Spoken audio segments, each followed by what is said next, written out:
On the internet. I gotta get it right now. What? Good to go. Ready? Okay. Could everybody have a seat and quiet down so we can start the meeting? Hello? Yeah? Could we all have a seat and stop talking so we can start our meeting? I know you're all here for a certain purpose, but we do need to get the meeting going. All right, I'd like to call the public hearing of the Plan Commission to order. Would the secretary call the roll, please? John Basso. Here. Julie Kay. Marty Strubin. Here. Mike Sundermeyer. Here. Mike Wall. Here. Phil Wegley. Here. Ralph Jones. Here. You've all received the regular meeting minutes from our last meeting, June 15th, 2016. Could I have a motion to approve those minutes? Approve. So moved. Do we have a second? Did we get a second? Second. Okay. All in favor signify by saying aye. Aye. Opposed? All right, the purpose of this public hearing is to hear a request for 7831, 7835, and 7919 West McCarthy Road to be rezoned to B2 General Retail and Wholesale Business District. The purpose of this rezoning is to allow for a 43,000 square foot medical office building. Can you hear me now? All right. Yes. Medical office building and 190 parking spaces. So the way this is going to work is that we'll have the petitioner do his presentation, and during the presentation, the Plan Commission will ask questions of the presenter. We're not going to wait until the end because obviously we might forget things at the very end, so we want to ask questions as we go along. Then after the Plan Commission is done doing their questioning, it'll be opened up to the public, and the public will be able to speak as much as they want, as long as they want. But I do ask that people only speak once. You can speak twice after everybody else has spoken once. So if you come back and want to speak again, that's fine. But we do want to let everybody speak at least one time. The other thing is I'm going to have to recuse myself from running this meeting or voting on it because I am one of the unfortunate property owners that is adjacent to this proposed development. And I guess you could consider that a conflict of interest if I didn't recuse myself. But I just have to say, it's really not just about the 9 other property owners and myself adjacent to this property. It's about the village. And if this goes through, it will set a precedent that can never be turned around. It'll always be a precedent that is bad for the village. Plus also, our 1-acre single-family zoning will constantly be under attack. So after saying that, I want to turn the meeting over to John Basso and let him handle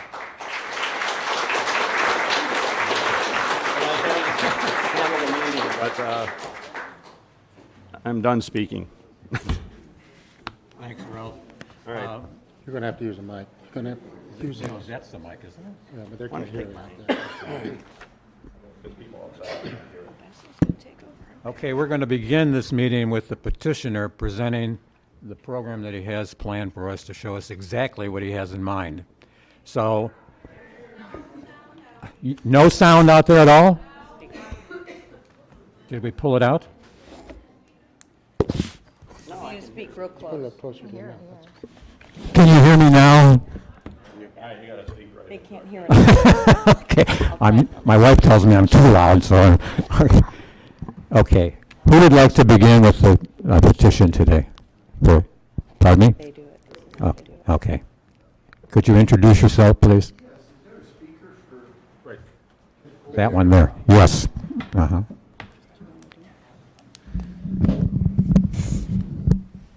Before we get started, I would like to just, anybody that is going to testify this evening, we would like to swear people in, just so we don't have to do it one at a time, including the applicant. So if anybody who thinks they're going to speak tonight, please stand up, raise your right hands. Oh,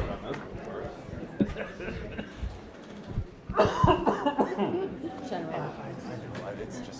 Is that us too? Do you solemnly swear or affirm that the testimony you are about to give is the truth, the whole truth, and nothing but the truth? I do. Thank you. Please be seated. Just what, can you hear me, everybody? Okay, crossboard. Sorry you're out on the Cubs game and the Bears tonight. Maybe we can get down to the last quarter and maybe the end of the game.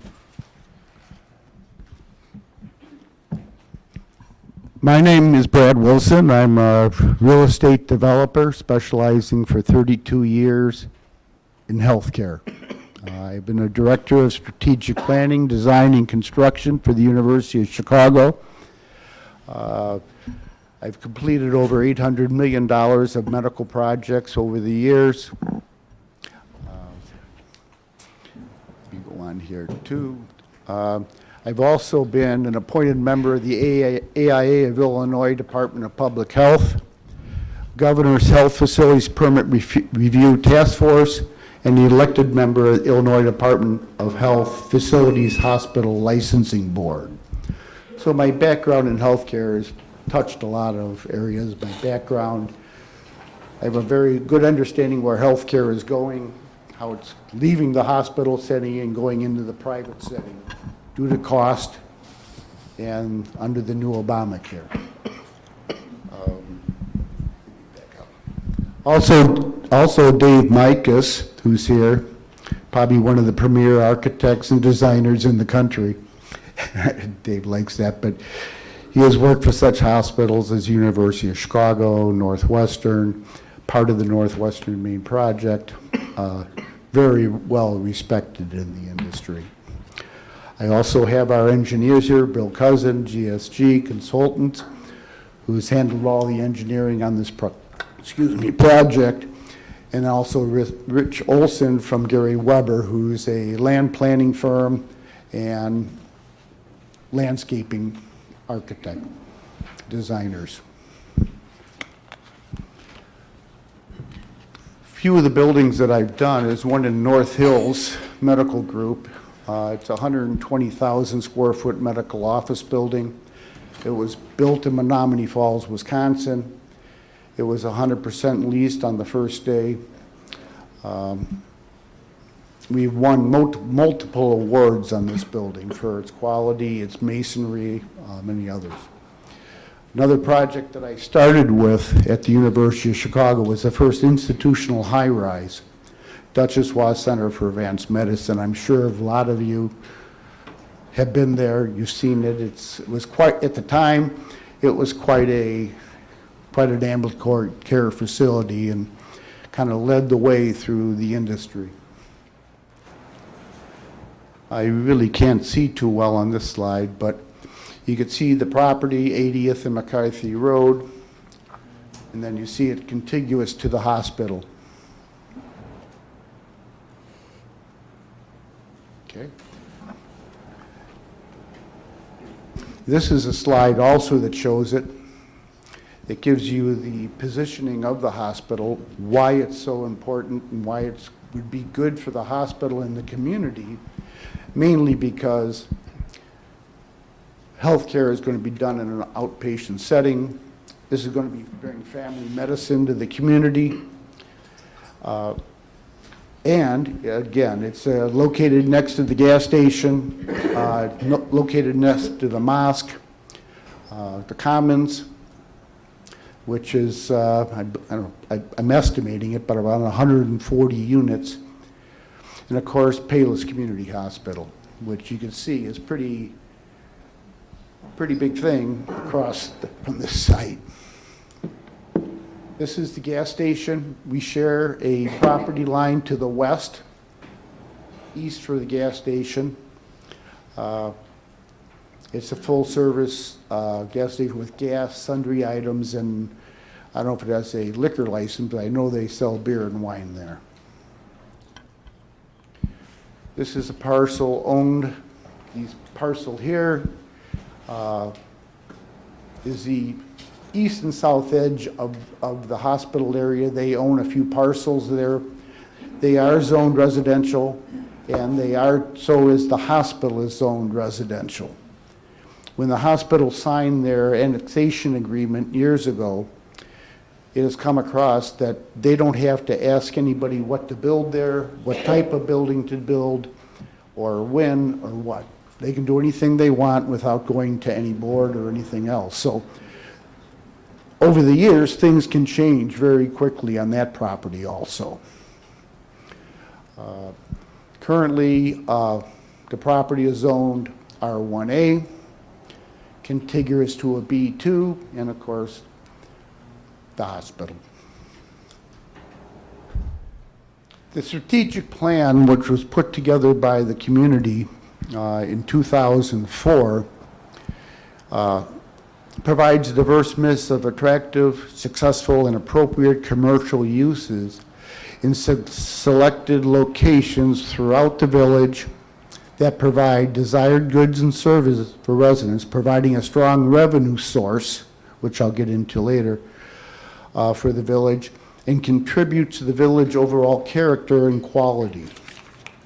Excuse me, but in our strategic plan and in our comprehensive plan, in fact, in no plan that we've ever done, have we ever considered this site to be anything other than residential? Have we?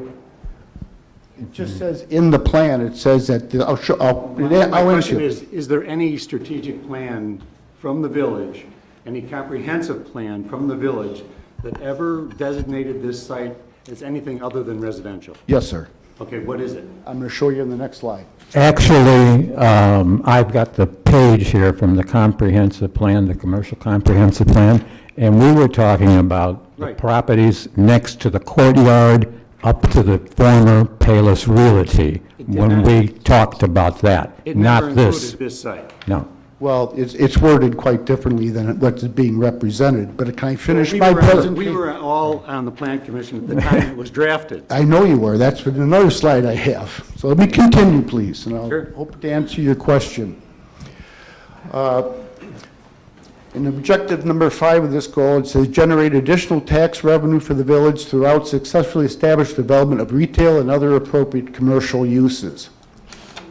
Together, these components establish a strategic plan as documented and that could provide guidance and direction to the village, future decision-making and resource allocations. The strategic plan was made possible by an extraordinary participating of the community, of the entire Payless Park, the residents, business community. They focused their stewardship for the community and the development of this plan. It is the intention of the village to honor this community commitment by actively using the strategic plan to improve the quality of life for village residents. And here's the group that put that all together, this plan. And then the acknowledgments of people who participated in that. Now, the comprehensive plan, which we'll explain a little more to you in the process, the comprehensive sets forth the long-range recommendations for future developments, as well as the maintenance and enhancements of existing image and character of the community. Excuse me. The comprehensive plan describes the hospital, and this is a quote, a significant employer that draws thousands of people to the area on a daily basis.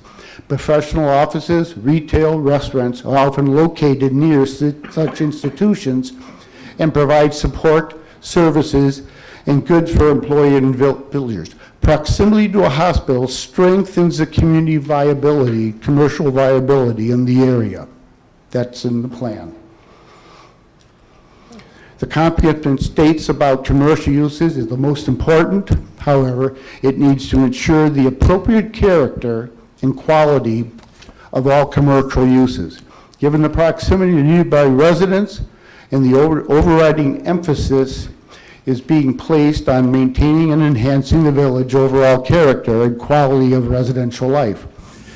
In order to promote economic viability for each area, it is essential to maintain district identity and approaches for improving each district.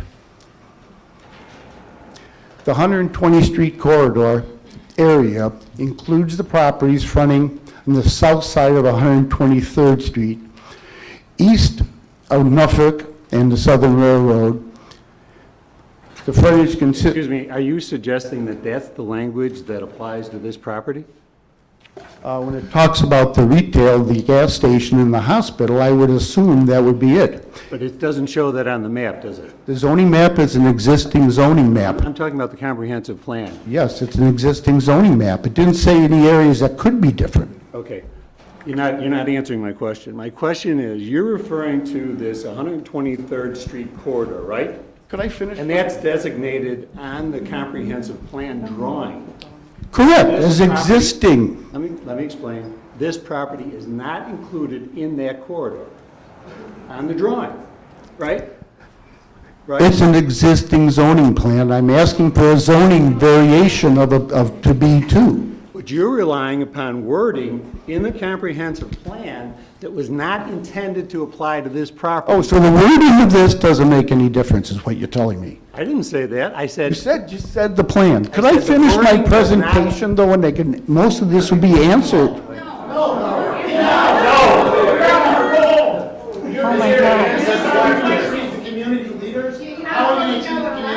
Can I finish my presentation? Wait, folks, Can I have the consideration to finish my thing? Excuse me. Excuse me, No, come we on. thought, the chairman said that at the beginning, he said this at the beginning, that we would ask our questions Yes. during the course of And the I presentation. answered your question by saying, no, it's not on the comprehensive zoning map, but it is described in the verbal in that. You're referring to this 123rd Street corridor, right? Correct, the main street in the town. Okay. But that is a defined statement or word. The corridor is capitalized, right? So in legal terms, that's a defined term. And then if you look at the map does not show this property as being included in that language. Correct, correct. And all I'm saying is that is exactly why I'm here, asking from R1A to B2. But you cannot rely upon this language for that, because it doesn't apply to Well, the could I at property. least talk about? Well, I'm very disappointed by not, I can't read my presentation. You can go ahead and read it Thank all you. you want. Thank you. The area surrounding this section of 103 is typically characterized as heavily wooded residential area, but it also includes a Metro gas station, a townhouse development, Payless Community Hospital, existing and potential commercial sites. Within that east corridor areas, generally shallow depth sites that are close proximity to adjacent single-family residential properties. Although some commercial exists in the area. Now, that's the area, it doesn't represent that. Anything else is including a restaurant that is now closed and a gas station, which is contiguous to the property that I have. Not really. 190 feet isn't contiguous to the property? No, this map here shows the property we're talking about, and you have to cross through the gas station to get to that. The gas station, the mosque at the corner, future mosque at the corner. We have it, I was there when we did this, and this was what we were intending to look at, this right here. Not, you don't own the gas station, so if... I have offered, I could buy the gas station. Okay. I talked to the people. This is the section we were talking about because it was But then why already does business. then why does it bring in the Shell gas station and the hospital? If that's, They're contiguous. Well, hold on. okay, let me continue on my thing. The East 23 will provide unique assets that will serve as a foundation for the consideration of appropriate commercial developments. Period. And this is the people that were on that board involved in it, and the people went out. This is a two-story medical office building. Okay, there's another thing that you're probably skipping there. Yes, in that statement you're talking about, it says it has to be an appropriate 1 to 1.5 story height constructed building. This is more than 1.5 stories. Under B2, I'm 6 feet shorter than what is allowed. This is what we plan done, It's a 1.5 residential story. site. Hmm? Right now, it's a residential site. Okay?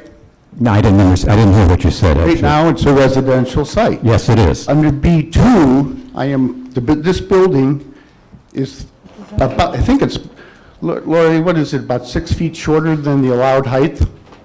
Thank you. If it were B2. If it were If it B2, was but it's B2. residential right now. Correct. And that's why I'm here, trying to change it to B2. Okay. Okay. Okay, Okay. it has covered drop-off areas, architectural building materials fit into the community and a nearby residential area.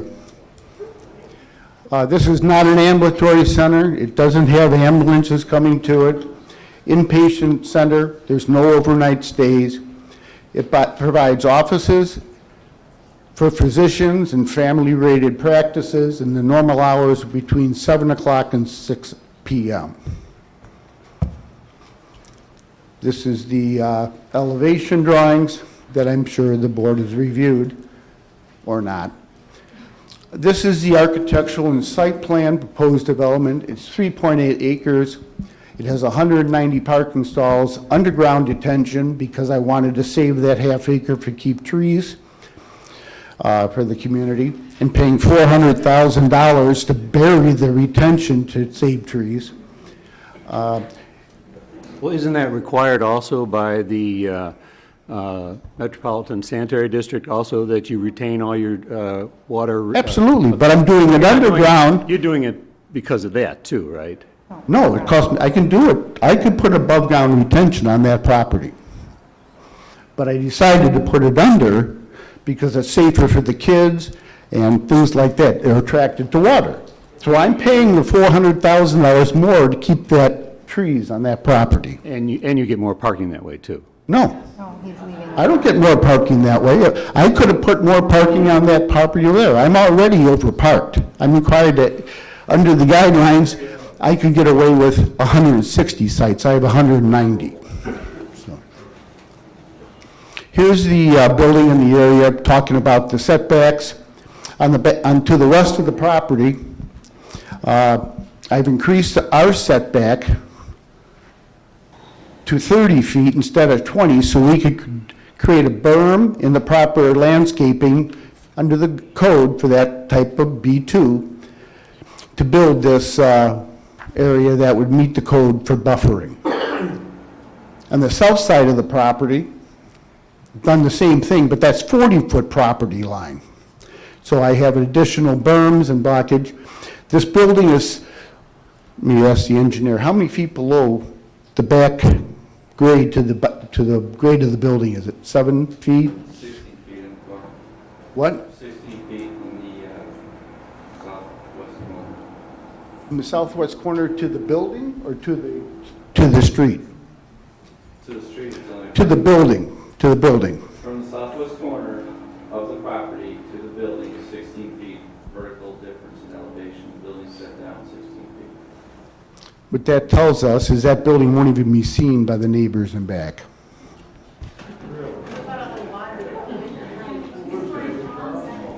Okay, as part of the plan, we've also worked on saving trees. We're saving a 46-inch bur oak in front, a 52-inch silver maple, red oaks in back, and on the far corner over here, there's multiple trees, a buffer that weren't on the drawing.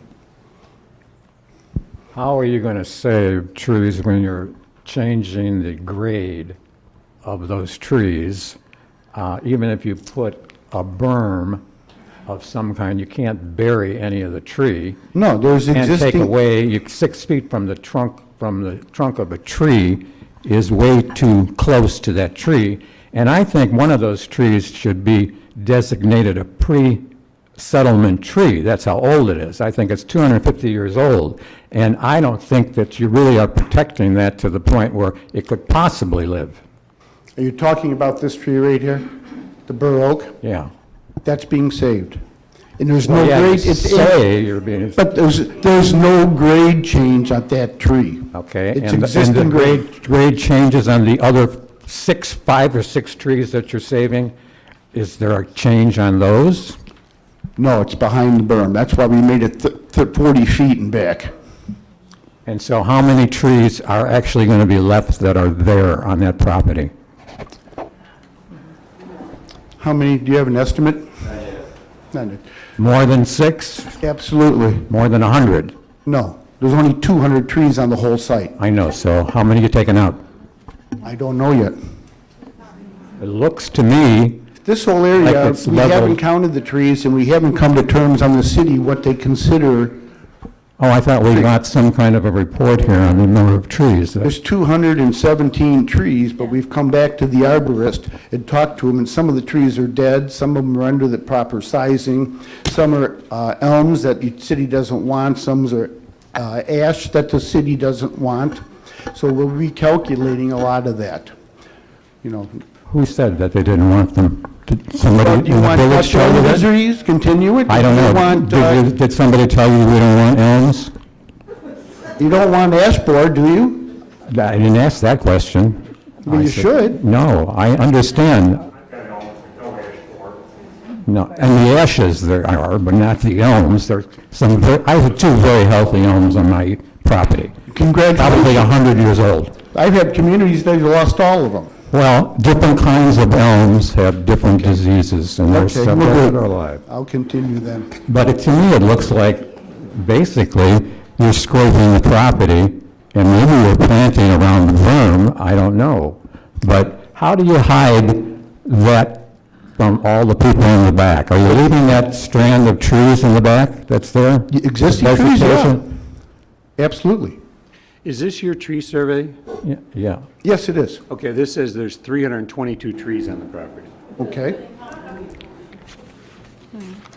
Right, in this area, excuse me, Starts at 110.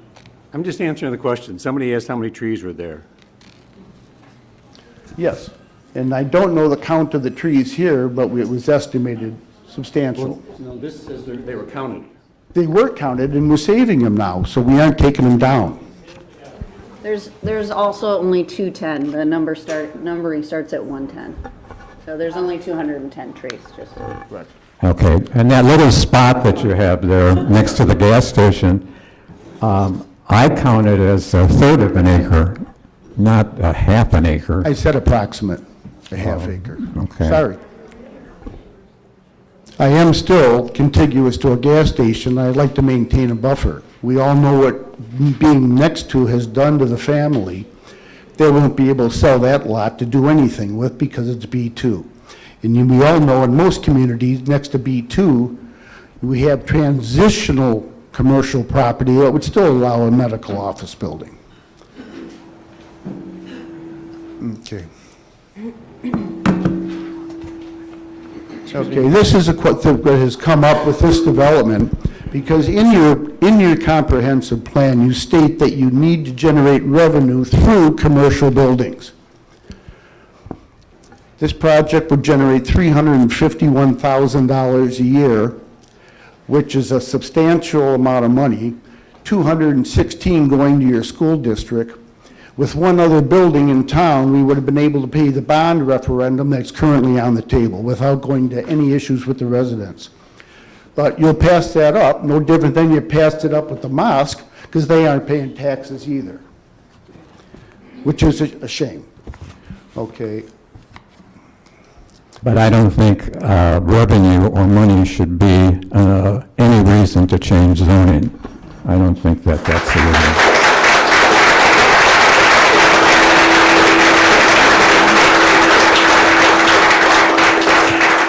Sir, 85% of your community do not have children living in the home. They're empty nesters. 15% of your community... It went from 3 children to 10 on that block. Ma'am, this is from the District 118. In my meeting with them, they said 80% of the population here do not have children in their home. We are a microcosm of this. I'm just repeating what the District 118 said. It's also in their PowerPoint that they put together.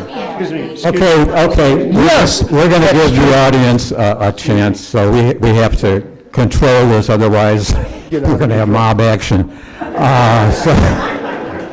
So let's try to do this in an orderly fashion. Everybody's going to get a turn. I'm very sorry to hear that you don't want to continue to have taxes, because with an aging community, with the amount of people here that are aging out of the community. Well, I think if you took a survey of the people of Palos Heights, or Palos Park, they would much rather have an increase in their own taxes than change the character of the village.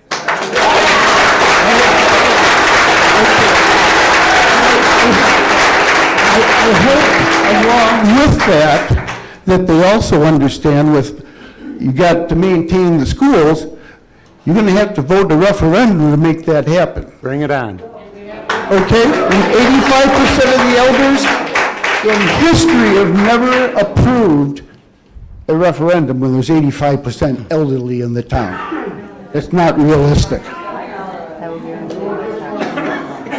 Good. How about 5 years from now, when you want to move out of your house and you can't find a young family to come in and buy it?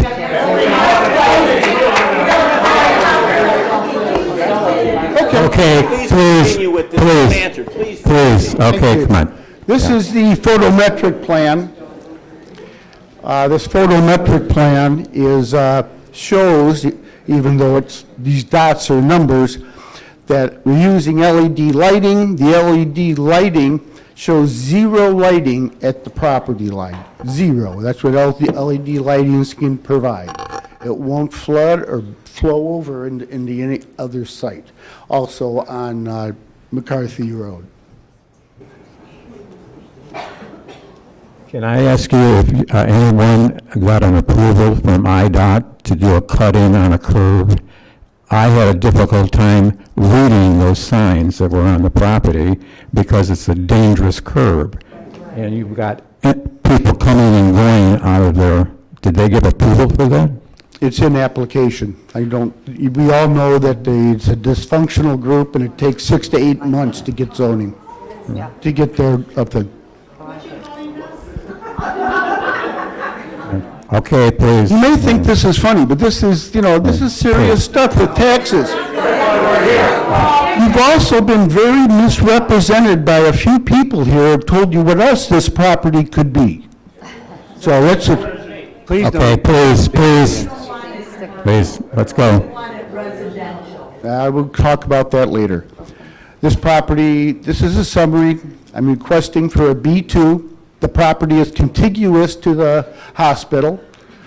The plan converting continuous residential tracts to commercial when the property is available is stated in that plan.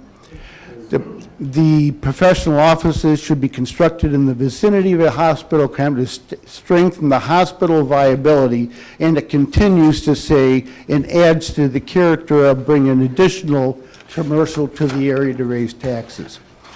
Enhanced landscaping and screening, which we've talked about.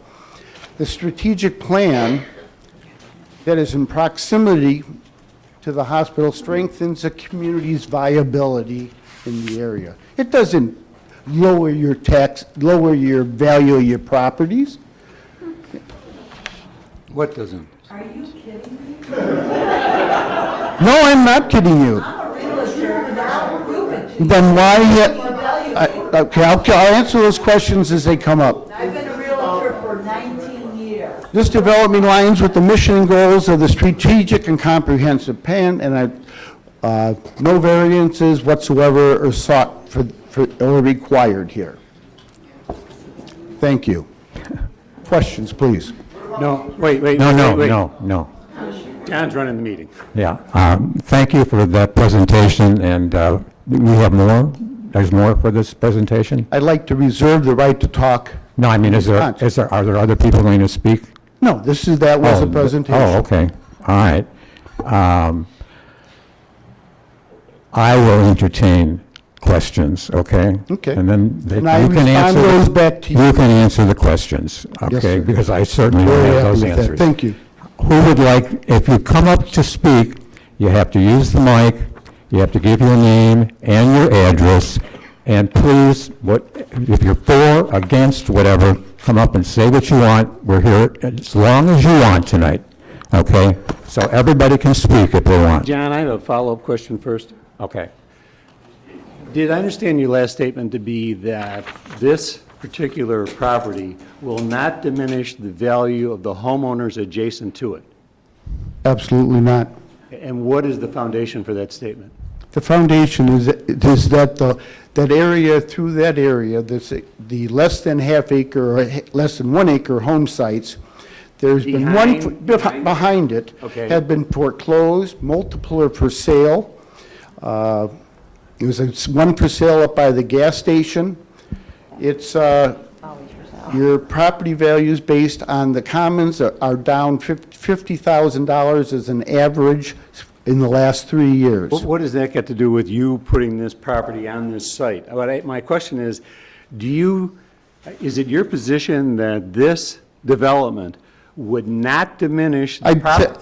This property, Let me finish my question. Would not diminish the property values of the adjacent homes? no, sir, It will not. it will not. And your foundation is? Well, it won't. Anybody knows when you put every medical office building has residential community around it, and it has never affected the property Do value. you have any studies from any residential group or any realtor group that would give a foundation for that statement that you've just made? I could supply it for you, not this moment. Okay, but you don't have anything right now other than your own personal opinion that those My homeowners personal will not- opinion of building medical Let me office. finish a question. It's your position, just as your own opinion, that the property values next to this development would not be diminished because of the development? True. And that's based upon just your opinion? My opinion in 32 years of building medical buildings, in seeing the homes around it. But you don't have any appraisal work or anything else? I can to get back it that up? for you, be more than happy to. Mike, you don't have it now? No, it wasn't part of my presentation. One last thing was, did you retain a company called GSG Consultants for this project? GSG, yes, their engineers are right here. Okay, because I do note that in their own letter written to the Payless Park Plan Commission, it says that the medical office development is located just east of the East 123rd Street corridor. So even your own engineer has understood. We're that splitting this- hairs in a document like that, sir. Try to let me finish again. I'm sure you've already made up your mind, so why are we continuing with Well, that? I'm still trying to ask you a question here, and I'm Yeah. trying to ask you to justify your request. Okay. And I just want to point out, again, that your own engineer has identified that this property was not included in the property we designated as the East 123rd Street corridor. Could you respond to that? Jay, okay. Can't respond to it, the fellow's not here. Okay? Okay, audience participation now. Yeah, we have to replace the mic. Is the mic- And is this the mic these can be reasonable? statements, they don't have to necessarily be questions. You can make a statement, I'm against this entire rezoning, or for it, or whatever it might be. You don't have to give any explanation why. If you'd like to, that would be nice to hear. But remember, speak once and say all you got to say, because there's a lot of people that want to talk, and at the end, if you want to say something again, I would limit time, but I don't want to do that, okay? So just do what you want to do. Okay? Mr. Basso? Yes. You guys, if you could just move over, because you're not in any of the frames. Development, thank you. Keep going. Is that better? Yeah, because otherwise it's like a voice, and I can't get Okay. in. You bet. Okay. I'm sorry, a little bit more. Okay? Brad. A little bit more. Thank you. Okay, we need a name and an address. Sure, my name is Rich DeBoer, and I live at 7837 Oak Ridge Drive, which is across Oak Ridge Drive from some of the properties that are directly contiguous to the proposed development. And I'm up here to encourage the board not to approve this zoning change. It's a significant leap to go from an R1A to a B2. B2 is sort of the least restrictive zoning ordinance in the entire village. It's there's over 100 uses listed in the zoning ordinance that are allowable in B2. I'm an architect. I work in commercial real estate. I've been involved in more projects than I can named that have been approved, but then didn't get built for a whole host of legitimate reasons. If we rezone this property, all those 100 uses are now allowable on that property, regardless of this use. So we have to consider all those. We have a good zoning ordinance. It identifies 6 criteria to consider when considering to rezone a property. What's the existing use? Well, the existing use is residential, with the exception of the gas station. It's zoned residential, which we've identified clearly. What's the zoning in the general area? Again, it's R1A, with the exception of the gas station. What's the suitability of the new use and the existing use? The existing use, a home, lots of trees, appropriate for the adjacent uses. The new use, B2 zone. We should consider, is this an appropriate use for a medical building? But we also have to consider, if we were presenting 3 gas stations here, is that an appropriate use? What about a freestanding parking garage? That's allowed in a B2 zone. Would a liquor store be good here inside a donut of a residential district? All those are allowable uses, and that's what we're considering with the rezoning, is all those uses, this use included. Trend of development in the area, the only work that's been done in the area that I'm aware of, and I've lived there 11 years now, has been new homes and home additions and renovations. There's been no new commercial development in the area.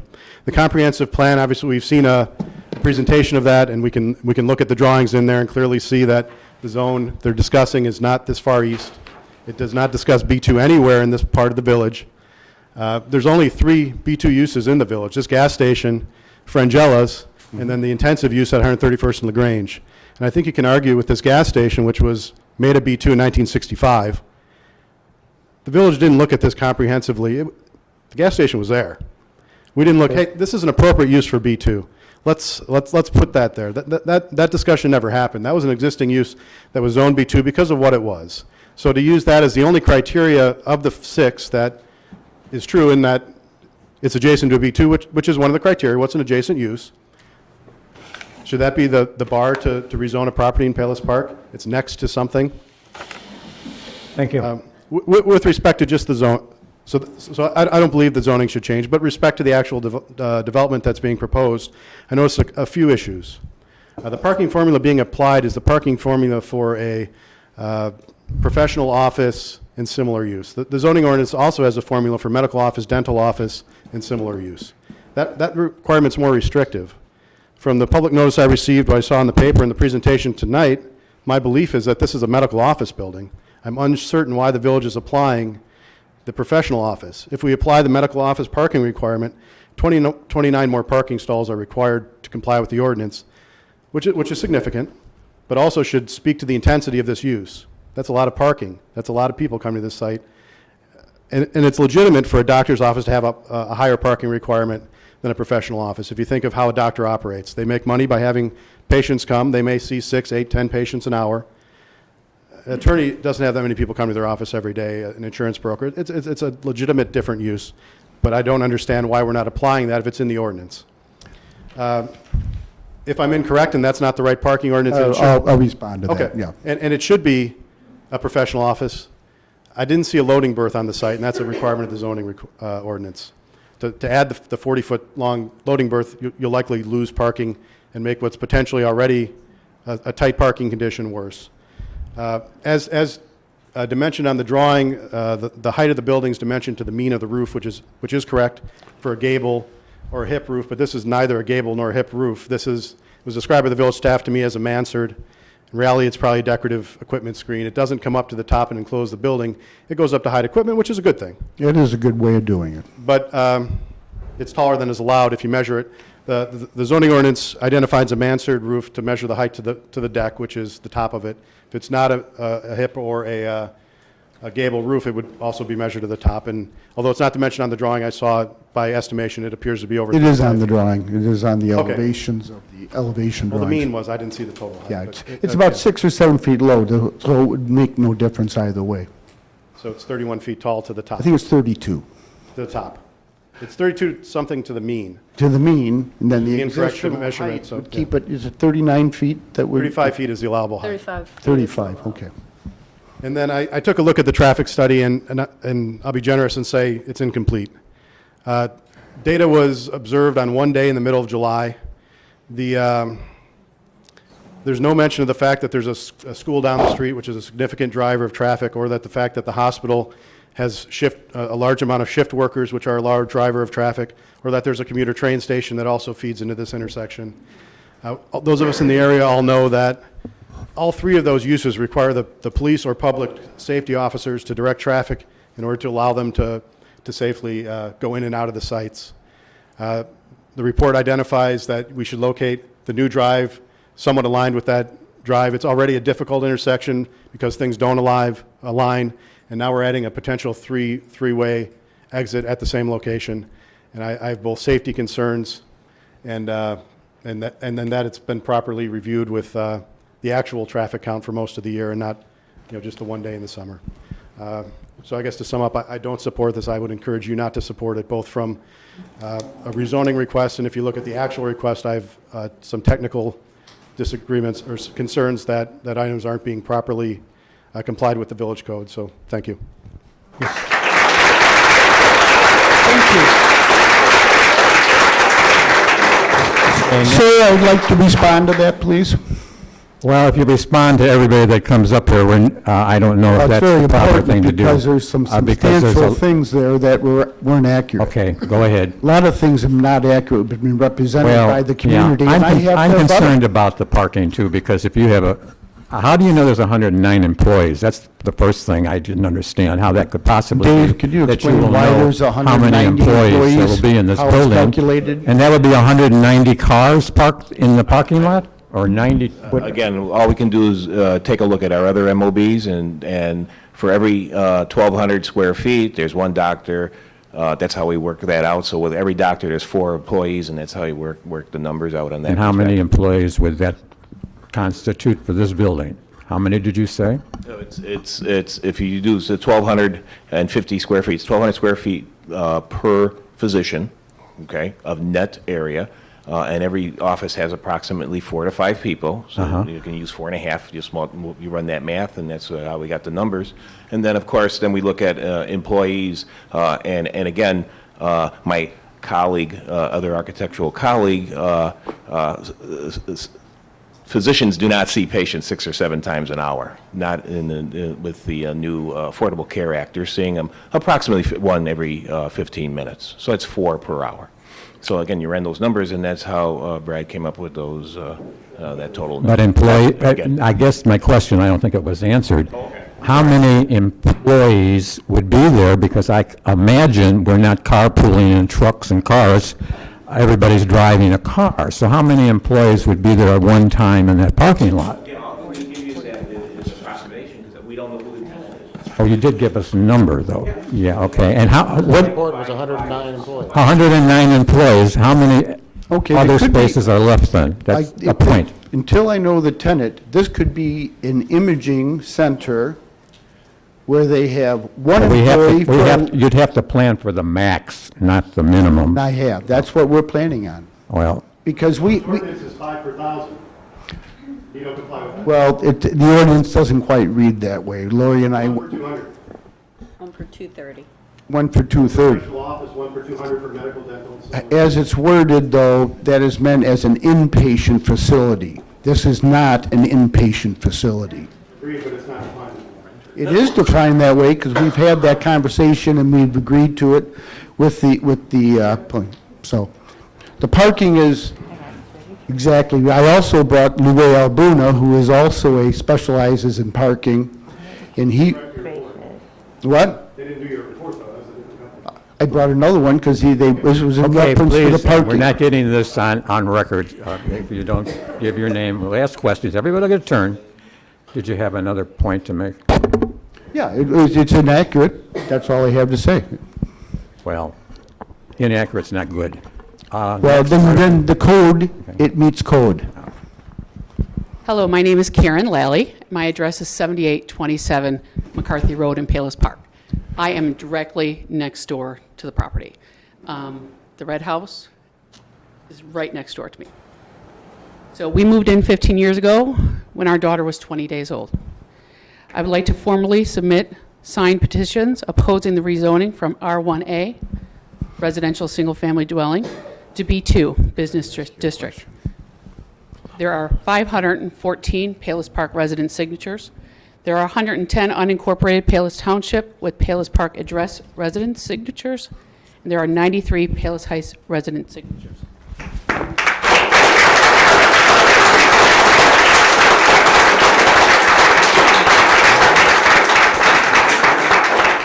Karen, I'm going to ask you to do one thing. We're going to note this in the minutes of this meeting, but what I would like you to do is bring this to the November 18th council meeting, and I would like you to present this to them then, and I'm sure you're going to have a lot more to give them. Under 14th, I'm sorry, the 14th. For a point of clarification, the village code has a specific procedure for presenting 1/3 of the objector signatures to the village clerk, so you should probably also submit it to the clerk prior to the meeting. Okay, great idea. Okay. Thank you. Could I talk with the village attorney for a second? Go ahead. We're going to continue on. You can talk to the attorney. Yeah, go ahead. Here are the reasons that I strongly oppose this medical building. One, we have a circular driveway. An issue we deal with is the number of cars that use our driveway as a turnaround, which makes it very difficult for our kids to play in the front yard. I expect it to become extremely unsafe for my children to continue to play in the front yard based on additional traffic that the medical building will bring to our street. Exiting our driveway is dangerous due to the limited visibility of cars coming so quickly around the curve of McCarthy Road. The addition of 190 parking spots will certainly increase the traffic flow on our street, causing the situation to become even more dangerous. The bus stops at the end of our driveway on 4 occasions during every day, 5 days a week, sorry. Our 3 children that are here, 2 of them are here, stand at the bottom of our driveway every day to get the bus, which comes during the peak hours in your traffic report, 7 to 9 a.m. and 3 to 6 p.m. If we had to live here during the probable at least 2-year construction period, the conditions would severely impact the health of my children and myself as we suffer from allergies, and the symptoms would definitely get worse. My family's quality of life would be negatively impacted with all the construction dust and debris. The letter of August 29th to Ms. Summers, who is the Community Development Director for the village, states that the lights will be turned off at night when the clinic closes. What time is the clinic closing? 7 o'clock. Doctor's offices have evening hours and even later than 7 o'clock. Is that it? 7 o'clock. Okay. It also states only security lighting will be used in the evening. What are those security lights? Where are those security lights located? What are the hours they will go on? Right now it is dark. When I go outside my house, it's pitch black. It's nice. The lights will have to be turned up in that area. Now they might not illuminate into my bedroom, but I sure can get outside and see what's going on out there. I'm sure the police would like me to have security lighting on a building that has medication. There's no security lighting now. There's not meds in a medical building there either. Good. Good. Leave it that way. Okay. You will have delivery trucks. What entrance of the medical building will they use? Where will your deliveries go for the medical building? I can schedule them at any time, evenings, What afternoons, door? morning. What door? That's it, Dave. They just come in the back door. Okay, so just so you know, the back door is exactly adjacent to my property. No, it isn't. The house that's next to you now is closer, and the garage is right next to your driveway of that house. This building is in the center of the site, substantially lower, and will be landscaped. You will see less than you do currently right now. I beg to differ on that. So when the people turn on their lights, so that all the parking lot spots are right there. Like I walk out, what is beautiful. No trees, parking lights will hit any house. and the people will be parked with their cars facing my driveway, my house. And when they turn on their lights to go home at 6 o'clock at night, like when it's dark It out, will I'm not not, going to see their lights. it will not get past the berm. Well, they won't get past the berm now because you're putting 2-year-old, evergreens in. But what about when those grow up? Like my dad's house, who lives next to, he bought a house in Lake Catherine, voluntarily bought a house next to a medical building. We could walk right through those evergreens. We can see everything over there. They're Ma'am, fully it's not the maturing. evergreens. This site is substantially lower in the parking lot. We're going to have to put, most likely, some type of retaining wall Well, that's not on the plan. Not on yours, you know? I got everything It's you just- gave. This is, I have everything you gave. Why wasn't it in there? we have a Why was it, retaining if wall in he's there. We saying just that there's a got- berm on, or there's a retention wall, why isn't that on the documents I have? You aren't going to. It's, there's not a wall on your property, your It's this side. lady's It's on turn our right side. here, okay? Let's finish one at a So time. you don't know who's please. leasing the offices. They haven't been filled yet, is that correct? No, I'm under confidentiality agreement. Okay, so maybe one's a methadone distribution center? Are you doing drug rehab? Absolutely not. Absolutely There'll be no not. abortions, there'll be no methadone in here. How about I'll- That's I'll in make- my lease. That's in my lease. Well, the hospital already has that. They have 38 beds for it. Is this the hospital property or your property? No, I'm just saying there's drug treatment for methadone and substance abuse in the hospital, 38 beds. Well, there's also one in the Heights that's in the residential area, right, right Okay. there. Big concern, Mike. Ma'am, are you the one that said that this couldn't be a parking lot? No, sir, I'm not. Okay. Why would you leave the trees next to the gas station? But where you have a house with 3 children, you take down what's there and you put, landscaping, which is great. But next to a gas station, you leave mature trees, beautiful trees. Why don't you move further that way? Go closer to the gas station. Stay away from my house a little bit more. When we purchased our home 15 years ago, we never imagined that we would have to live next door to a medical building in the village of Palos Park. I want to continue to look out at the wildlife and beautiful trees. We moved to Palos Park for the unique character, the rural setting, and the excellent school system. The sale of these parcels of land will only benefit one family, but ultimately have a long-term negative financial impact on several families that have called Palos Park their home for many years, some of them as many as 44 years. Ma'am, That wasn't a question.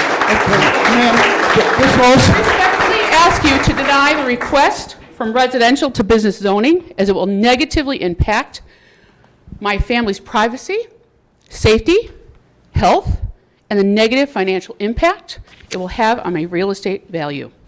Thank you. Thank you. I'd like to respond to that. Right now, it's zoned for residential. I can right now put 4 houses on that property. One of them could be closer than my building. Fine. I'm more than willing. I will not. 3 can only complain go if you there, have 1 per 3, acre. 4, or 5. You're more than welcome. Okay. Yeah. I wouldn't be here. You want to build 5 single-family homes? I won't complain. I promise you. Yes. Next. Hello. Hi. My name is Carrie Sirigus. I live at 12504 South 79th Avenue, which is right here. I'm talking about this neighborhood right here. That's what Okay. I'm going to be referring about. I have lived here for 8 years. I have five people in my household. We have 3 children, 15, 5, and 2 years old. Again, I'd like to preface this by saying when I speak about the negative impact that this building will have on my neighborhood, it's talking about that cross, because I know that there are many more families outside of these 2 streets that will be affected by it. I'd also like to say that I am the owner of Harvest Room as well, and I know how this will affect, could positively benefit my restaurant, however, will negatively impact my family. The reason why we chose Palos Park was because of the beautiful neighborhoods, the fully mature trees on acre lots, no sidewalks, the serenity of all of it. We chose our house specifically for the safety that our children have in the small 2-street unique community setting. With no sidewalks. Yes. The beauty A of lot of safety. the beauty of choosing Palos Park is because it was a park setting.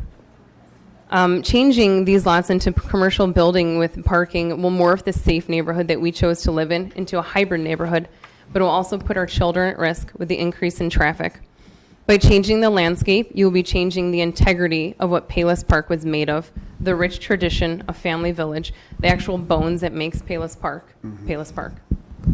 We also happen to have a small wetland at the bottom of 79th Avenue with a preserve of wildlife that will also be affected from this building.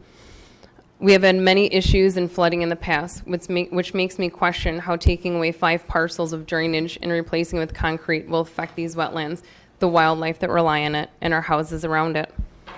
We moved out of Chicago to the solace of Palos Park, renowned for its beauty of nature and wildlife, to give our children a safe life in the comfort of our little neighborhood that limited traffic by having 2 dead ends.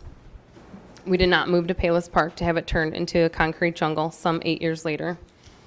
Being a business owner, I understand how enticing that it can be to make a profit. However, I would never try to make a profit while putting the lives of, in the immediate vicinity, 16 children that live in that area at harm, not including the families that live there.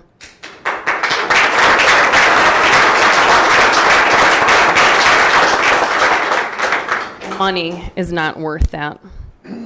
And what if it is approved? I agree. And what if fought it is many approved? developments too. And what if it is approved? What does that mean for other homeowners looking to make a dime and cash out? Will we now have nail salons and dry cleaners in the middle of neighborhoods as well? If this zoning, if this zoning is approved, our neighborhood will not be what it once was. Our backyards will back up to parking lots with lights that stay lit. It will make it seem as if we are living in Chicago, not in Palos Park. The 5 parcels of land that will be stripped away will affect the local wildlife that depends on it. Our property values will decline because who would want to move into a neighborhood with a medical center? But all of the above means nothing compared to the 15 adjacent households and the 16 children that will be affected and put at risk by the increase of traffic. Thank you.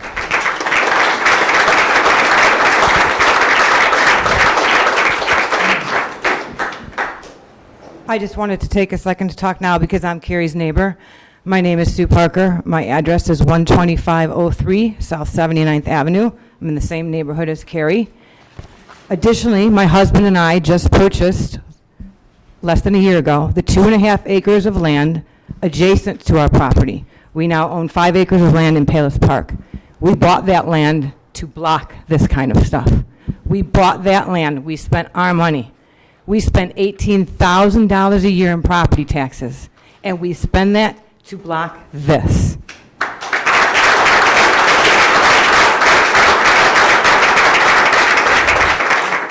husband and I have lived in Palos Park for 10 years. You can ask my neighbors, since we took that 2.5 acres of land, the pumpkin patch we put in, the hay rides the kids have gone on, the parties that we've had back there. It's awesome, and that's Palos Park. We often was mentioned the village strategic plan. And when they talk about the commercial section of the village strategic plan, I just want to point out that the first sentence in those sections says that the village's goal is to maintain the low density, high quality, single family residential character of the village.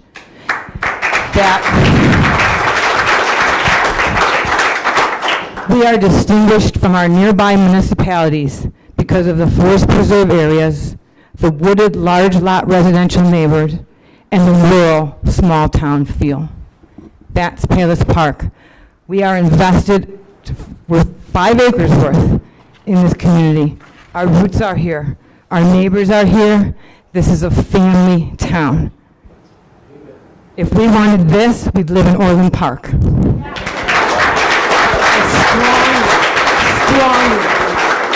Strongly urge you to deny this request. Thank you. Okay. You made some very strong points, but you keep on not looking what's across the street. Please. All due please. respect. It's the audience I participation neither time. require nor desire any instruction from you regarding aesthetics. Mike, can you put that slide up? That's okay. Do you need the mic? Is this better? Okay. I'm sorry. My name is Benjamin Sheffley. I live on 7700 West 123rd Place, which is directly down the street from this proposed development. That would be right here. There's a bike path here I'll refer to. There's a bike path here, people walk, I walk that every day with my 2 Labrador retrievers. I'm a geographical systems scientist.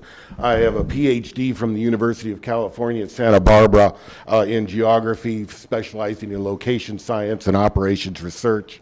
I taught mathematical systems modeling for 10 years as a university professor, and for 16 years I was a geographical systems scientist at the at Argonne National Laboratory at, quote, as the letterhead said, at the confluence of energy, the environment, and high-performance computing.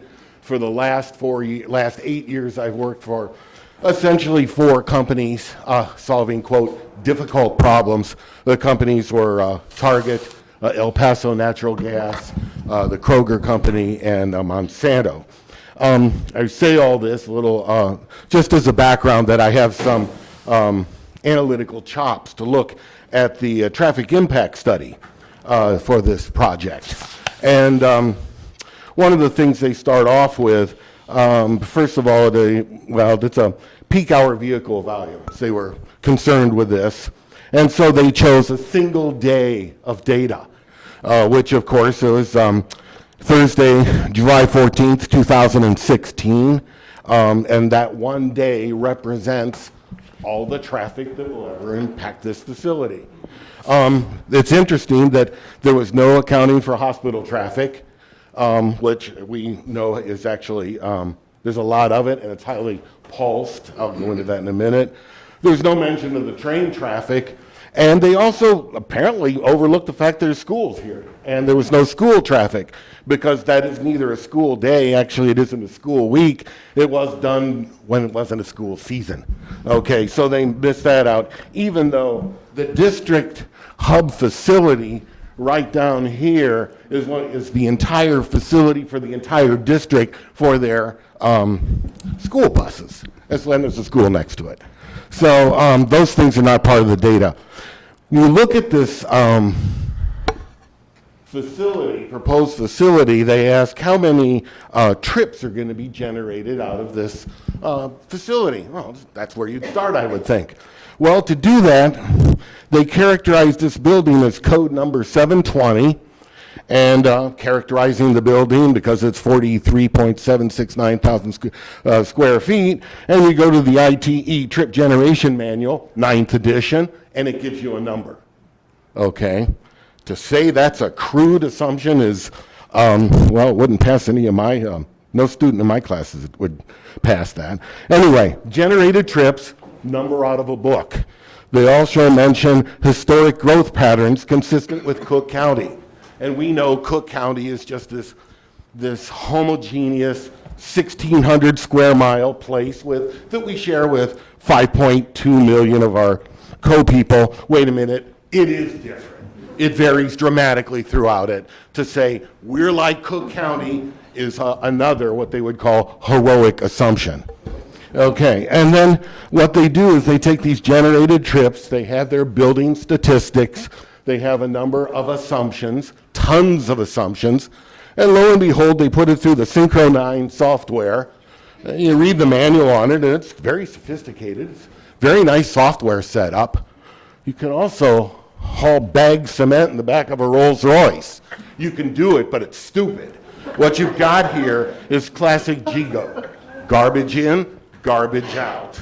And what you have is, their conclusion is that the existing capacity of these roads is adequate for this facility. Well, actually, probably true. It is. So they come to that conclusion.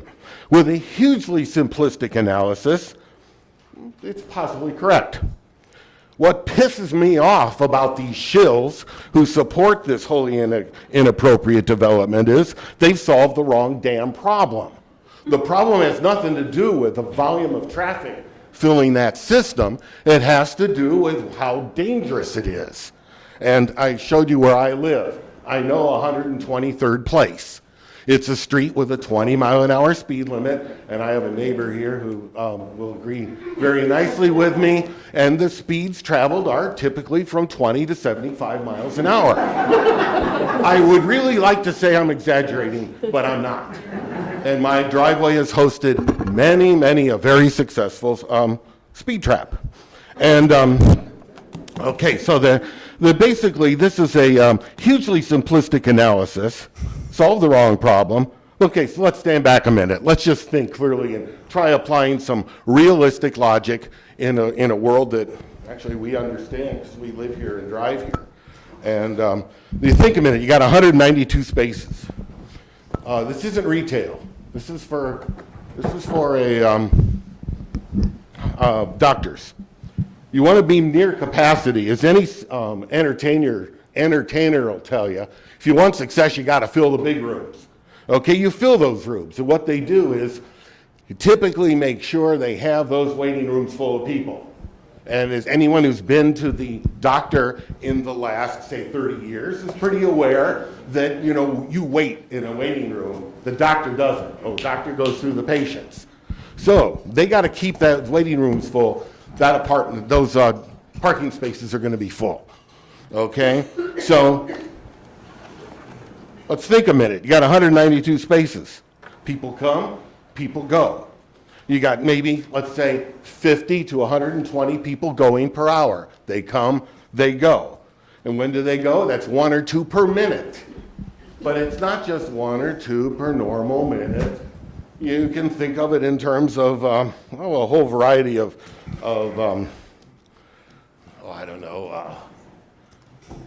trying to think, microscale stochastic processes, but I think spurts is probably a better term.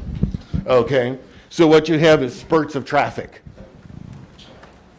Appointment schedules based on 30, 15 minutes or an hour. I could model this. I'd probably do a damn good job. Certainly better than what this analysis is. So think about these spurts. And what you have here is injection, especially right here, into 123rd place. And as we know, anyone who drives the streets knows this is highly pulsed traffic. Try to walk a dog across here like I do daily, or not quite daily, my wife would say. Not enough maybe, but you have to wait. Or you can run it, but you don't do that with dogs, you have to wait. If you do wait, there's no traffic at all. Then there's a big spurt. Here, when I make this turn to the right going down, it's not too much tricky. By the way, this is a straightaway. Not too much traffic entering or leaving. This is not generally a slow run. I myself wouldn't dare speed on a road like this, but let's just say when people come into this curve, they can come in really fast. It's one thing to make a right here. I almost never make a left. I don't have the guts. Okay, I just don't have what it takes, and I don't think the torque on my car is good enough. When I come up this way and make the left turn, I come up and I hit the brakes, and I always love looking in the rearview mirror as they come up on me because this is an acceleration zone. It's also a blind curve. All this is blind. So they're coming up here at a good clip. You watch them. You can hear the wheels squeal with 3 cars back. They're going, they're slowing down, and they stop, and they make the turn if there's the oncoming traffic allows it. You might have to wait. But the people here are stopped.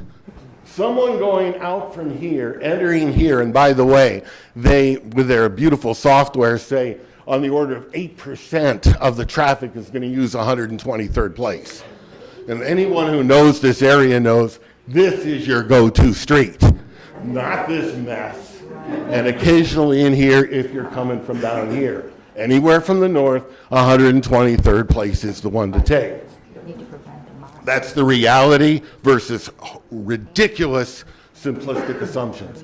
You try to cross that street, what you're going to do is you're going to get T-boned. A lot of the people who try to cross this street are going to be outsiders. They don't understand this. This particular curve, I don't have children, but this would require special training for driving. It really does. I mean, I would be very concerned. It's the kind of thing where if you don't want to be in an accident, one thing geographers say, don't be where accidents happen. They'll happen here. and they're going to happen here. We have a hospital here to take care of them. There are also mortuaries in here, but this isn't about that. Okay, one of the real problems is, this is an understatement of the cost of the people of this community. You need a light here. It's going to cost you $500,000. It's going to cost you $8,000 to $10,000 OMR, operation, maintenance, and repair costs. So this statement about no particular impacts is probably $500,000 under. And so what I would say is, Sir, if I I'm got- against it. I don't need your opinion. I'm talking now. Sir, okay, I wish I was listening to a, Like, no, you wait and listen to me. could someone so step in massive from this nuts here? This is crazy. I'm not finished. When I'm finished, I will discuss this with you. I'm not. I don't want to discuss any of it because Fine, I don't you're want to just hear you. rambling. Right here. Please stop. I don't want to ramble. Right here, the traffic on 123rd Place is going to be increased many-fold. It will not be near capacity. It will be dangerous. Could I say something? With that, I'm finished. Very nice, very nice. Okay.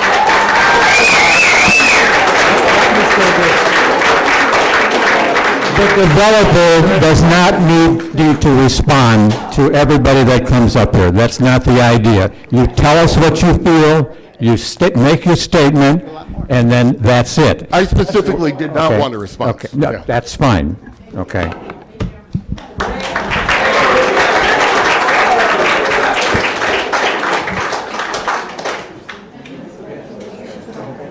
I'm against this change in order in zoning. We need a name. I'm Finan. Okay. I live at 8616 West 121st in Palos Park. Been there 20 years. My wife Kathleen. But going back my lifetime, I've worked in this community when I was a teenager.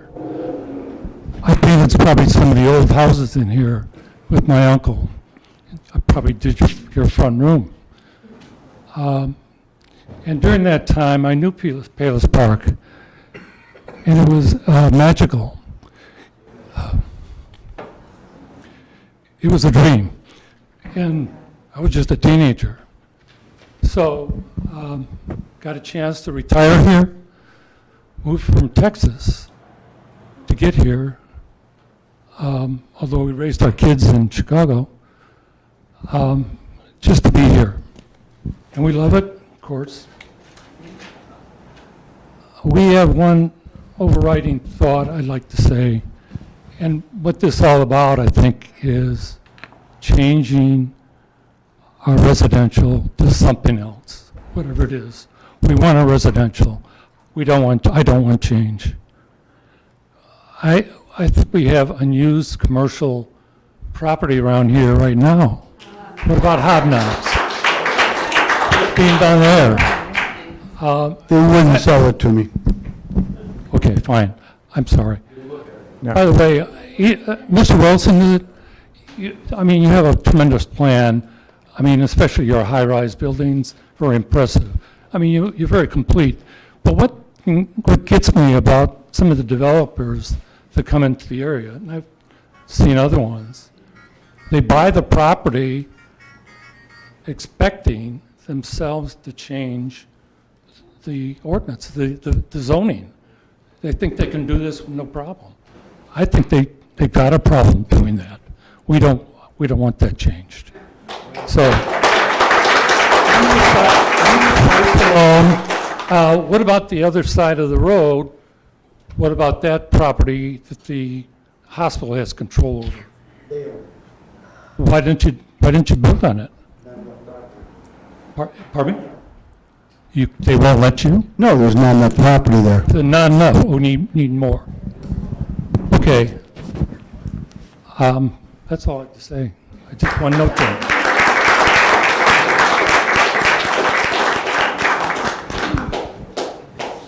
Ray, you're next after. Okay. Kathy Mayer, 8810 West 121st Street. I feel very inadequate after some of these very eloquent people who have spoken. But my two main concerns, both have been brought up. One is when the comprehensive plan was done and it was studied very, very, very, very well, and this piece of property was not in the comprehensive plan. And I know that as a village, we spent a lot of money getting that done. So I think we ought to keep track of what it said.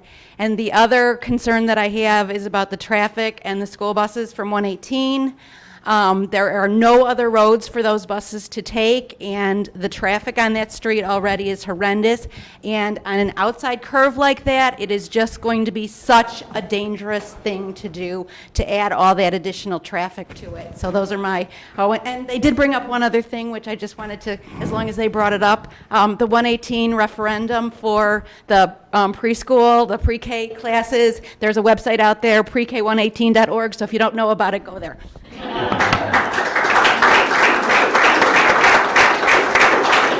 Ray? Yeah, be careful.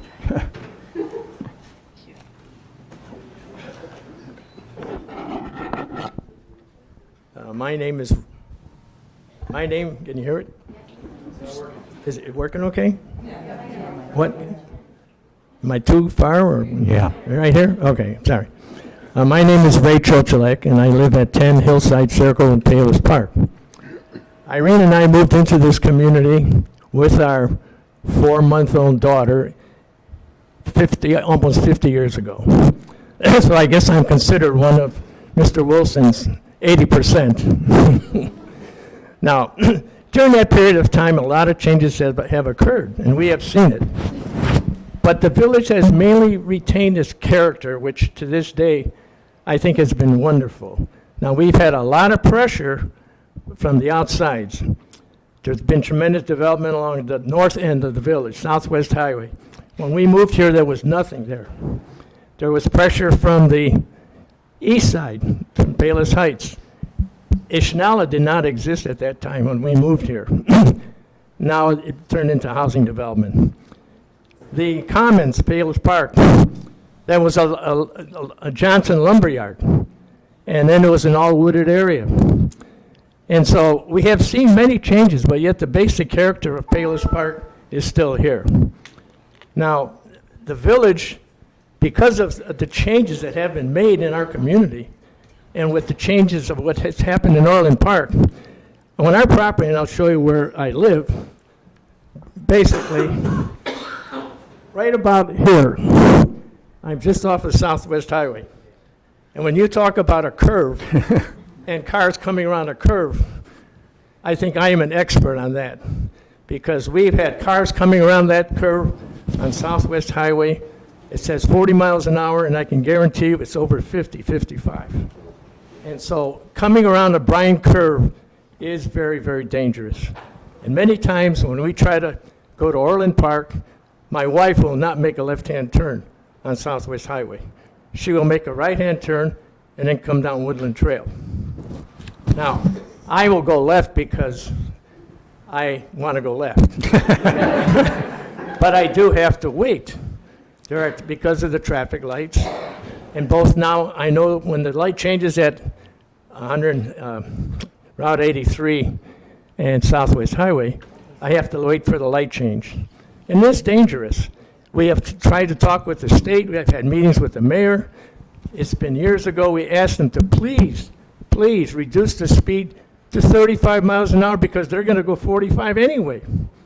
And there are so many times when I'm coming from Orland Park down Southwest Highway and I go beyond McCarthy Road and the ramp comes down, as we all know, immediately when people, and probably some of you do this, when you hit the Southwest Highway, you hit the gas.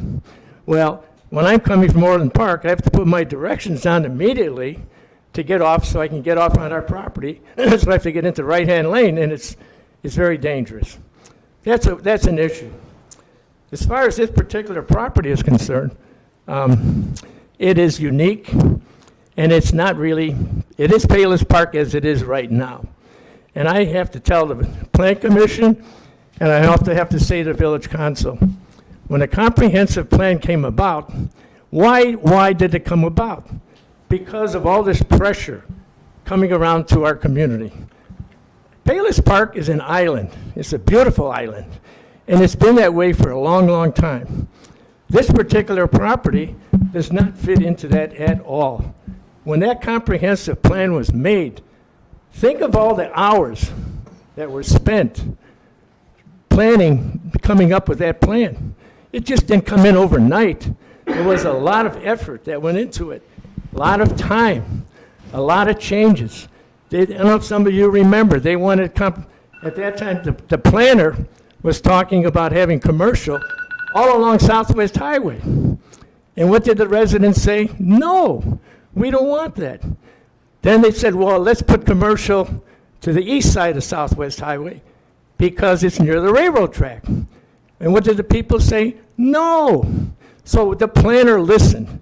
So when they came up with the final plan in writing, printed out, and it very clearly shows this is a residential piece of property. And in my judgment, it should remain so.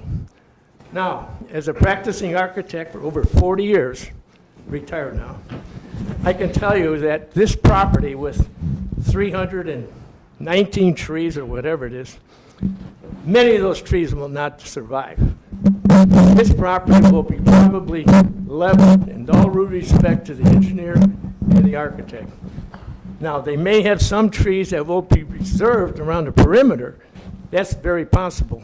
But when you talk about building a berm, the berm will kill trees, without a doubt. You talk about retaining walls, you will be removing trees. There's no question about it. So my judgment says on this particular design, which the building is fine.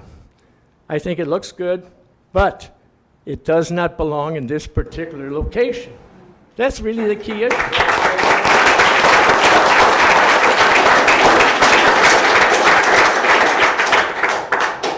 Just as a side note, I know the architect, Dave. And by another side note, my partner in our firm, and we had a very successful firm. We did designs all over the country. I ended up in an office in Orlando, Florida. We had work coast to coast. A lot of properties, all kinds of properties, hilly properties, flat properties, wet properties, you name it. We went through it. Wooded properties, no tree properties. And so my partner happened to be Dave's teacher a number of years ago.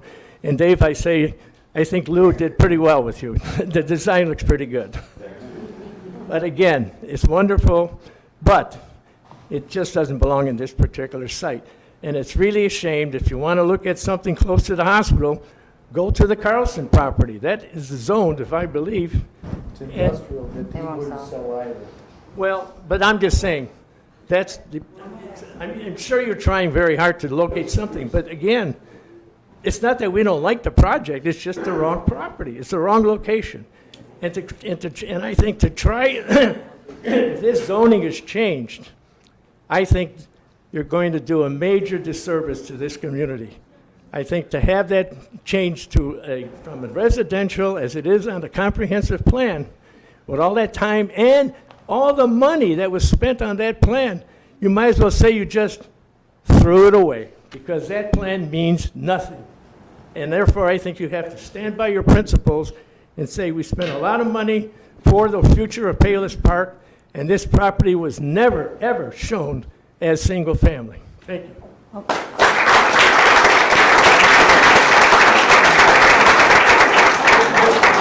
I'm sorry, it was shown as single family, not commercial. Sorry. Before you start, could you note I'm going to leave early. I'm not feeling well, so just note in the minutes that I'm leaving. All right? Take care. Okay. Thank you. Next. Hi. Hi. Good evening. My name is Kathy Quenga. I live at 12444 South 79th Avenue in Palos Park, right near Carrie and Sue. Hi, Sarah. My other neighbor Sarah's here. And Rich, the gentleman who spoke first. I'm also a teacher at Palos East School, Palos 118, which is approximately, a half block away from the proposed development.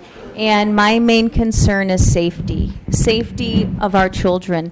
Not just my daughter, but of all the children in Palos Park and Palos Heights, all the children that attend Palos East, I see some of them here. I see some of their parents. I see some of, former students that I've had. This building will jeopardize the safety of the children in the neighborhood and of the school.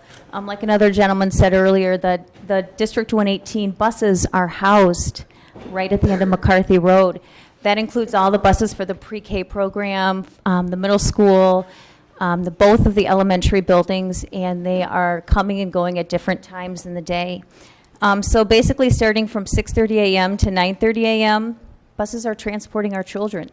Any one of you who have tried to pick up a student at Palos East knows that it's a nightmare.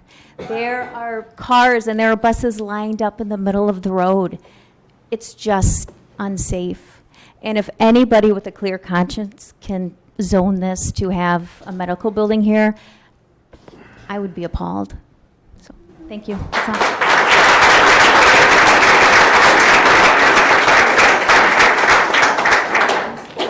Hi, my name is Sarah DeBoer. I live at 7837 West Oak Ridge Drive, which is, I have neighbors who are adjacent, their property is adjacent to this proposal, and I would be appalled if it was my property that it was going to be next to, and so I'm going to object as well if it was mine. I just wanted to bring up something. I want to do this briefly because I have my 9-year-old here with me, because children and families do live in Palos Park, not just elderly, but elderly should care too. Our street, which is Oak Ridge Drive, goes in between the 80th and McCarthy. This is another cut-through street, so that people can avoid the already present light at 80th and McCarthy. People fly down my street to get to school on time. People fly down my street to get to church on time.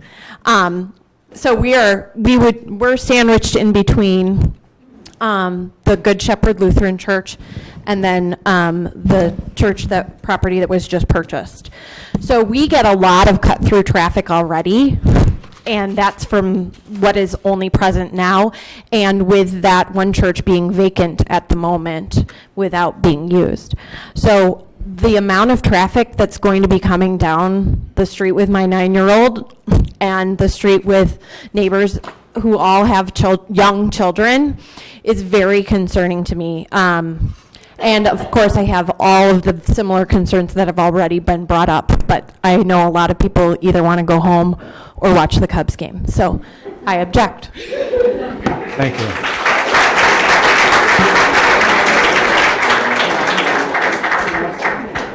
Anyone else like to say anything, please? Yes.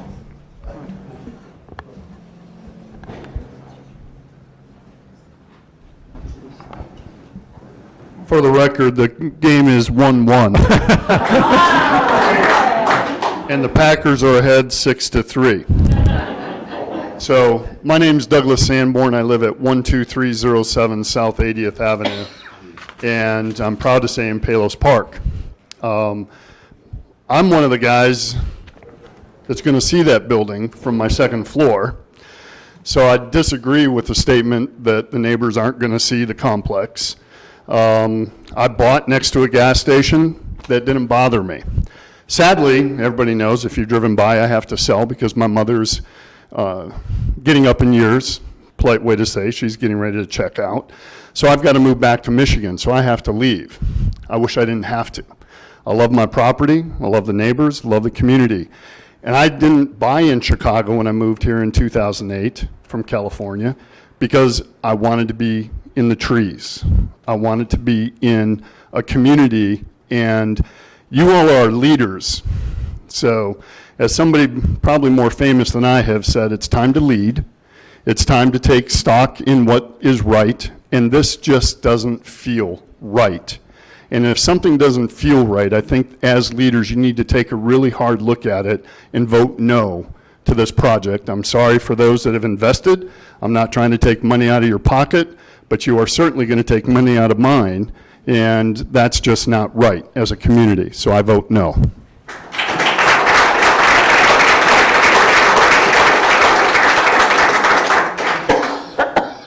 I'm Carol Alicia, and I live at 12404 South 82nd Avenue. When I first found, I'm going to make this short and sweet, I promise. When I first found out about this development, all I could envision was College Drive. One medical center, one office building after another. And that's what would happen to this property and the other properties in years to come, I believe, if this development goes through. And I just caught sight of the motto of our village, and there it is: pastoral setting, rural splendor, Palos Park, Illinois, 1914. And please, let's keep it that way. Thank you.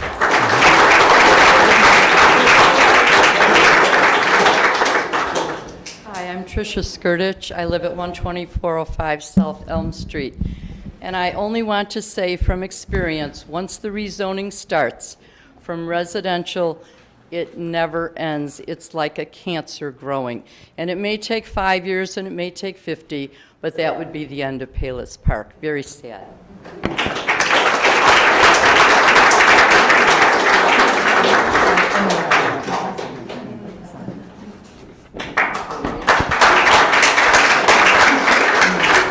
Hello, Diane Benda. I grew up in Palos Heights, and I moved back to Palos Heights on 123rd Place. I bought my property because of the trees, and I just learned about this last Saturday, and I am totally flipped out. I think that once you start degrading the land, that's it. You know, it's going to look like Orland. And I also was driving down College Drive Wednesday. I counted 4 empty properties, medical buildings. Why in the world would you allow this at the end of our street? I mean, I don't live in Palos Park. My brother lives in Palos Park. He should be here protesting this, but he's probably home watching the baseball game. Don't allow it, please. I mean, it's a bad idea. It should remain houses. Maybe somebody will come along and build a bigger house or more houses there. That's fine, but let's keep it houses. Thank you.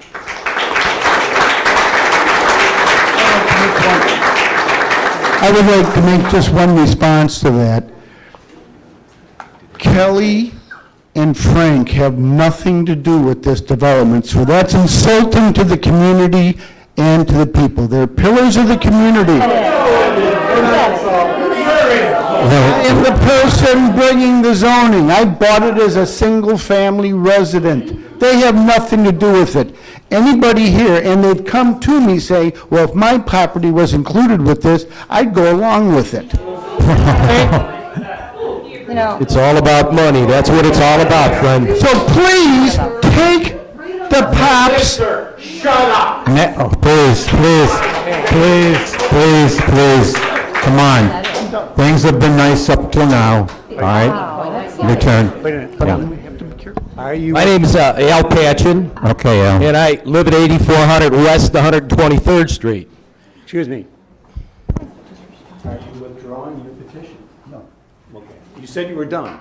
I want to vote. You want to vote? They're not finished. Vote on anything. We listen to you. Sir, you have to let everybody talk. It's part of the public hearing now. Everybody here gets a turn to speak. Can you go? You can go. Yes, go ahead.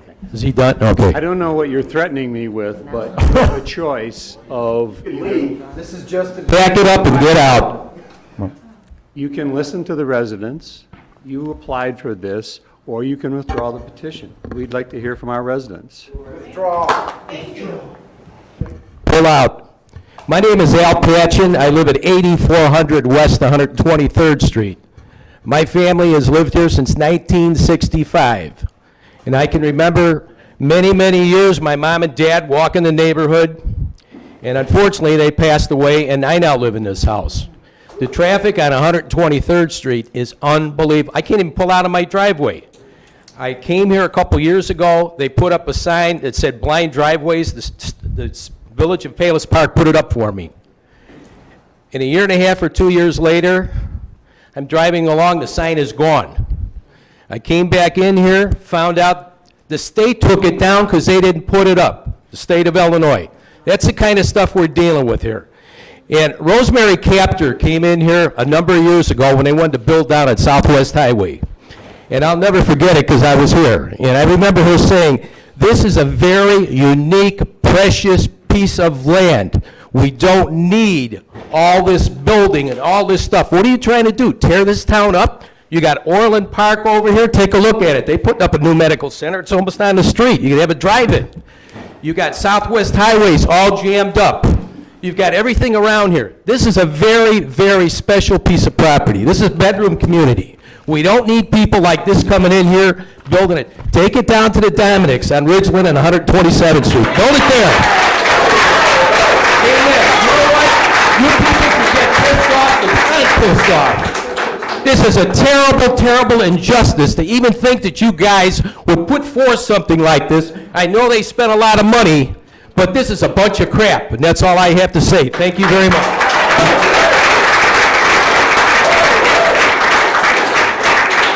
Let me make it clear to you that this committee up here did not put forth anything. We are volunteers. We wrote that comprehensive plan. We have the concern of this village and every one of the residents at our heart. I lived here 47 years, so I'm an old-timer. And in those 47 years, I've been proud to be a resident of Palos Park. So don't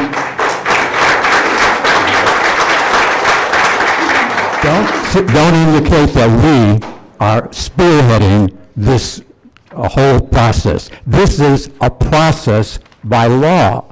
This is what we have to go through. We volunteered to do this, to be hammered down like this, which is always not so much fun. I didn't sleep all last night thinking about this. So I understand your frustrations, but this is only the beginning. So just keep it up positively. Well, the next person, please. Hi, my name is Joe Paluch. My address is 7832 Oak Ridge Drive. I bought this property like a few months ago, and nobody told me over there be big building. Before I'm living in Chicago, few years, and I was happy with my wife only. Now we got kids. That's why we buy the property over here because it's nice area, very quiet area. And now what we do? We wake up in the morning, we open the back door, and I see two-story building. So I have a question for where do you, sir, live? Where do you live, sir? Where you are live? Oh, so you want next to you big building? No? Oh, so we don't want it too. So you see now, you see us point? So when you like it over there, stay there and build over there, not here. We want to keep the Palos Park nice, quiet, especially for the kids. I got 2 kids, and then it's beautiful area. So where you are agree, why you want to build a big building over here? Why you not come to Chicago? This is a See? proper piece of property. I am not so happy, and then that's it. Okay. Thank you. Thank you.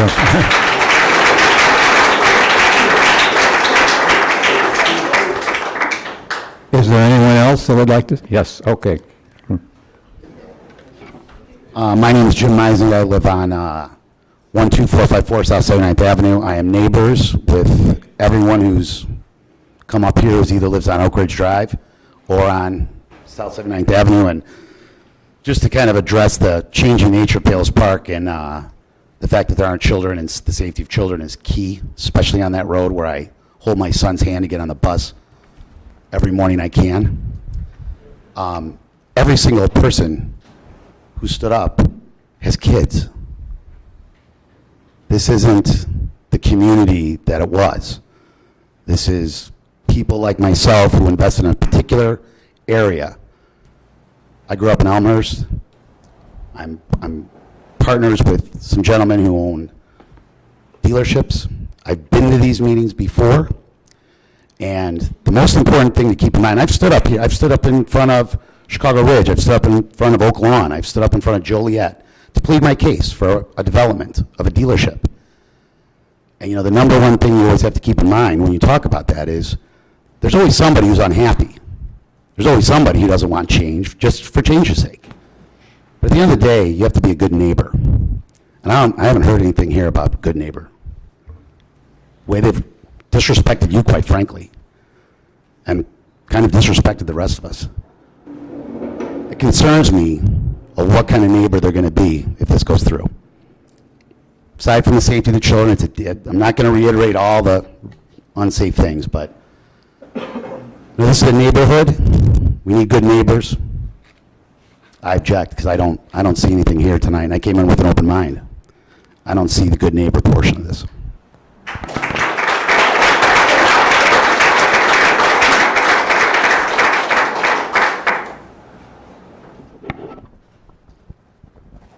My name is Betty Boyle. I live at 7901 West Oak Ridge Drive, Palos Park. I obviously don't have any young children at home, but I have a lot of neighbors that do. And I have soon to be 7 grandchildren that sometimes spend time at my house. Our street is basically the shortcut, but the speeds that are traveled on there is very unsafe for anyone that lives there. We have called Palos Park Police numerous times. We offered them the use of our driveway to use as a speed trap, which they did not take us up on. At one point, we got our own speed limit 20 sign because my husband, before he retired, used to work for the government, and we chain linked it to the front of our tree to try and put it out there to slow down cars.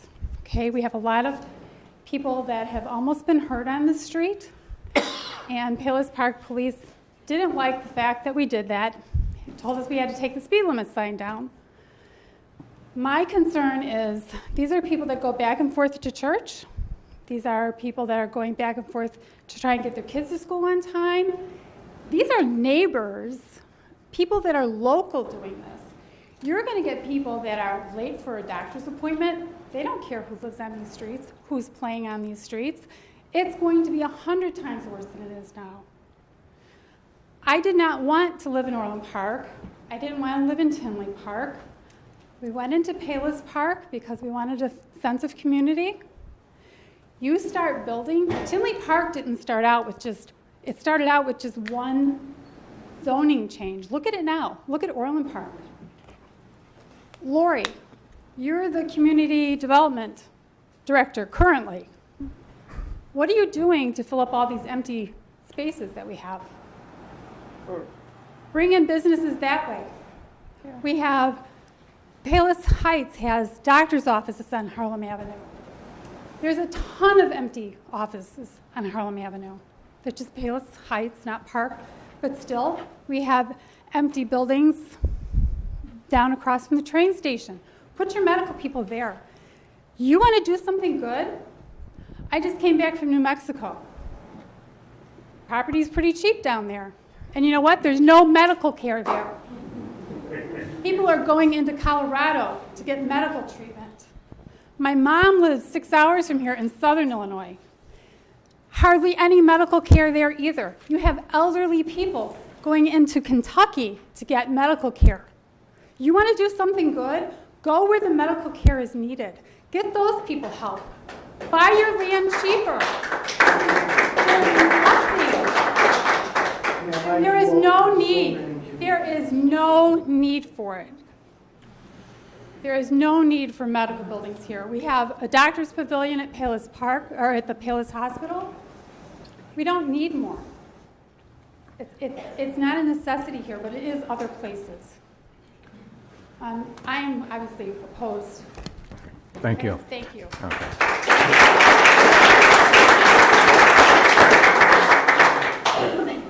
Bernie Pachelik. I'm at 7800 West 123rd Place. Like the gentleman that spoke before about the traffic patterns, I'm on that cut-through street. I'm about 4 houses down, and I am in the Heights. I do a lot of work out front, and I look a lot. And about 2 weeks ago, this was the image in my mind. One of the Palos school buses pulled up to that corner right there where the street is and the proposed entrance right here. Probably a second-grade girl got off the bus right there. And she lives down the street, and she walked down the street. Very dangerous intersection. That's in my mind. That's an image, okay? I traveled down the street, been in that neighborhood probably 35 years. Every time I turn on this curve to get on 123rd Place, I always look in the rearview mirror. Many times people have to pass me on the right because they're coming at me so fast. It's against the law, by the way. I do see the park sometimes giving tickets. But I always look. I've taught my kids to always look when they stop there. I turn my signal on near the gas station, but there's a lot of traffic, and it's sporadic. But that is a very dangerous intersection, and now we're putting more cars on it, okay? The second thing, just to point out, I don't know about all the detail, but there are quite a few lots here that the hospital now owns. And quite a few years ago, they were planning to put a medical building or a pharmacy or something there, and I believe it was turned down because of traffic. So I definitely would wait to hear what IDOT says, and I would also question whatever surveys were done, because they need to be done over a much longer period of time with all the traffic patterns. Thank you. Thank you. Hi, my name is Julie Fitzpatrick. I live at 7818 West 123rd Place. I'm neighbors down the street from Bernie. That second grade girl he was talking about is my daughter. My husband and I have 4 kids, 16, 15, 11, and 7. We've been in Palos Park for 15 years. We were on the west end of Palos Park and decided to move to the east end because of the bigger lots, the trees, less traffic over this way. I would just like to let everyone know that I am against the building or the rezoning of this residential area to commercial. I am also a nurse in the community, and I see all the medical buildings that are half empty in our community. There's no need for another medical building. And this man's going to find out he's not going to be able to rent those spaces. So what's he going to do? He's going to flip it and sell it to who knows what. It's a deck of cards. We don't know what's going to go there. And that scares me too. It could be something worse. I just wanted to stand that I am against this. I don't want it rezoned. It should stay residential with the beautiful trees, the nature. And thank you.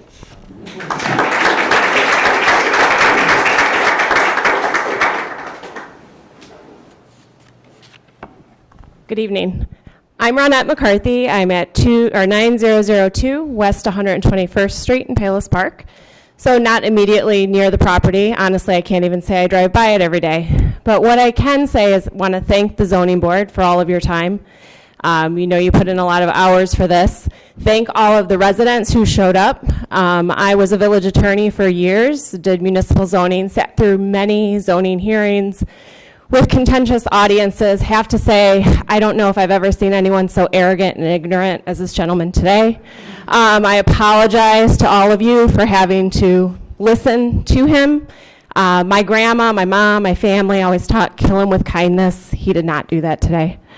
Sorry if you own that property. Hopefully your next proposal for what can go on there will be better served for you. And this is a town of 4,000. It's nice to see everybody here. I'm going to urge you as a resident to come to the next board meeting. As John Basso said, come to November. It's needed as well. Don't make this your last stop, because it's not the last stop for the petition. Thank you.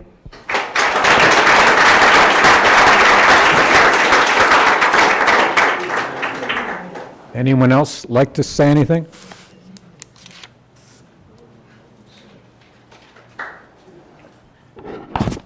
My name is John Donovan. I live at 9402 West 123rd Street. I actually didn't come here with a thought to speak at all. I listened to everyone else get up here and talk, and I felt, I might as well say something here. To the gentleman advocating for this, I get your plight. As an attorney and someone who's worked in the legislature, I understand. You have a job to do. It's a tough one. It's a hard sell. I get it. I don't know if you actually did the best job of it. The lady who just spoke is actually very close to a neighbor of mine, and I kind of agree with that sentiment. I'm not going to waste everyone's time. There's just a few little items that I want to say. Is one, this issue is about the character of this neighborhood. Okay, I think everyone in here gets it. I didn't think the gentleman quite got it, but when you change that dynamic, you change character, and people own homes here for that reason. We like our trees. We like the quietness. I mean, hell, I lived in the city. I moved back out here for that reason. Okay, I'm 30 years old. I don't have kids, so I won't purport to speak about the safety of my children or anything. But I was a kid out here. I rode my bike down all these streets. I know people in this audience. They know me as the guy who bothers them at 6 o'clock in the evening canvassing. I've ridden my bike past their houses. I rode past the house that's in question right here. There are no sidewalks. It was safe. When we've put the small sidewalks we've had in here, it does alter the community. It changes it. We like the wooded nature here. So I think that when you build something this big and massive, you're going to alter that unquestionably. More importantly, though, from what I could hear when it was crowded outside, I'm pretty sure I heard you say that you didn't know who the tenant was. So is that correct? So you want to build a facility, but you don't have the tenant. I have. Okay, but I didn't hear you say who. Two tenants that want to take the whole building. Okay, so you don't have a set tenant. And that's what concerns me. As someone who's drafted laws and ordinances and everything, that concerns me because what if those two tenants fall through? So you want us to change this, and you haven't said who those tenants are. We don't know if that deal is done and solid, and if they fall through, now you have a different zoning applied, and you could bring anyone in. Okay, you've had your time. Let me just speak real quick. I'll be quick. This issue, everyone's talked about a lot of great things here, but there's one thing I haven't heard, and this is to everyone here, to the village council members I don't see here, the mayor I don't see here. There is one important issue. We're talking about rule of law.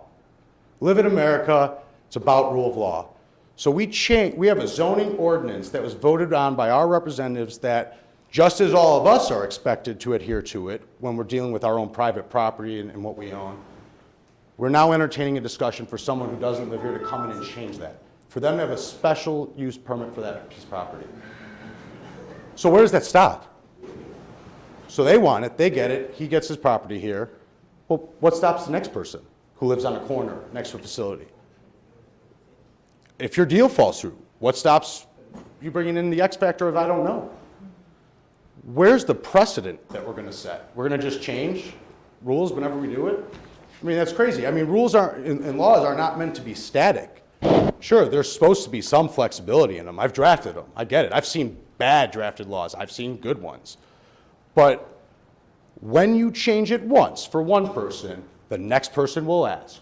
Once you open that door and you give someone something, you can't take it away and you can't stop the next person from asking. And where does that stop? Right, I know.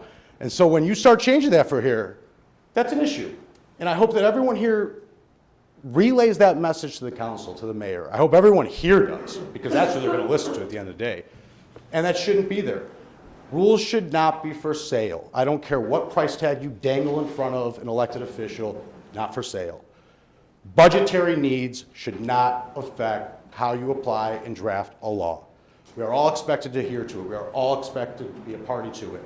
So someone with a big dollar sign can't come in and change that. And that's what I care about. I'm worried that now the next person, he said 300,000. What happens when the guy comes in with 500,000? Maybe that's even worse of a character in terms of the business it's bringing in. So I don't want you to change it. Not because I don't care about the owners. I think, hey, it's their property, and who can blame them for trying to get money out of their property when home values are falling? But I do care if my board changes it. I do care that my school board is entertaining this discussion when it doesn't deal with them and making a shameless plug for their issue. I care about what my elected officials do and how they represent me. And I care that they entertain something for a dollar value.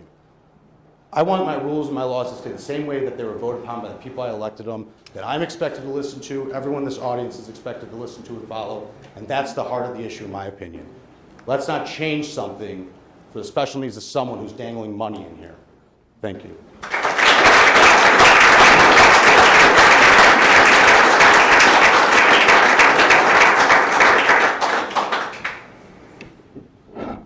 My name is Carol Anderson. I live at 125th and 80th Avenue, and one of the best things my dad did was to buy out here. I've lived here for 68 years, and I have to speak of the beauty, the ravines, the ponds, the wetlands, and I would really hate to see it change. So I urge you not to change the zoning and keep Palos as beautiful as it is. Because really, Palos was an artist community. People used to come out here 80 years ago to paint all the beautiful scenes.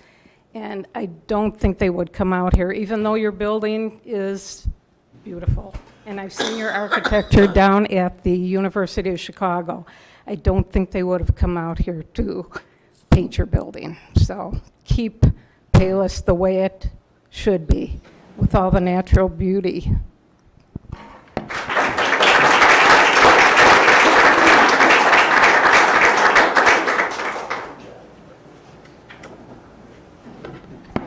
My name is Paul Penland. I live at 7900 Oak Ridge Drive. I spent half of my adult life wanting to live in Palos. 25 years ago, I got lucky, and I was able to move in. This is all I have to say. Thank you.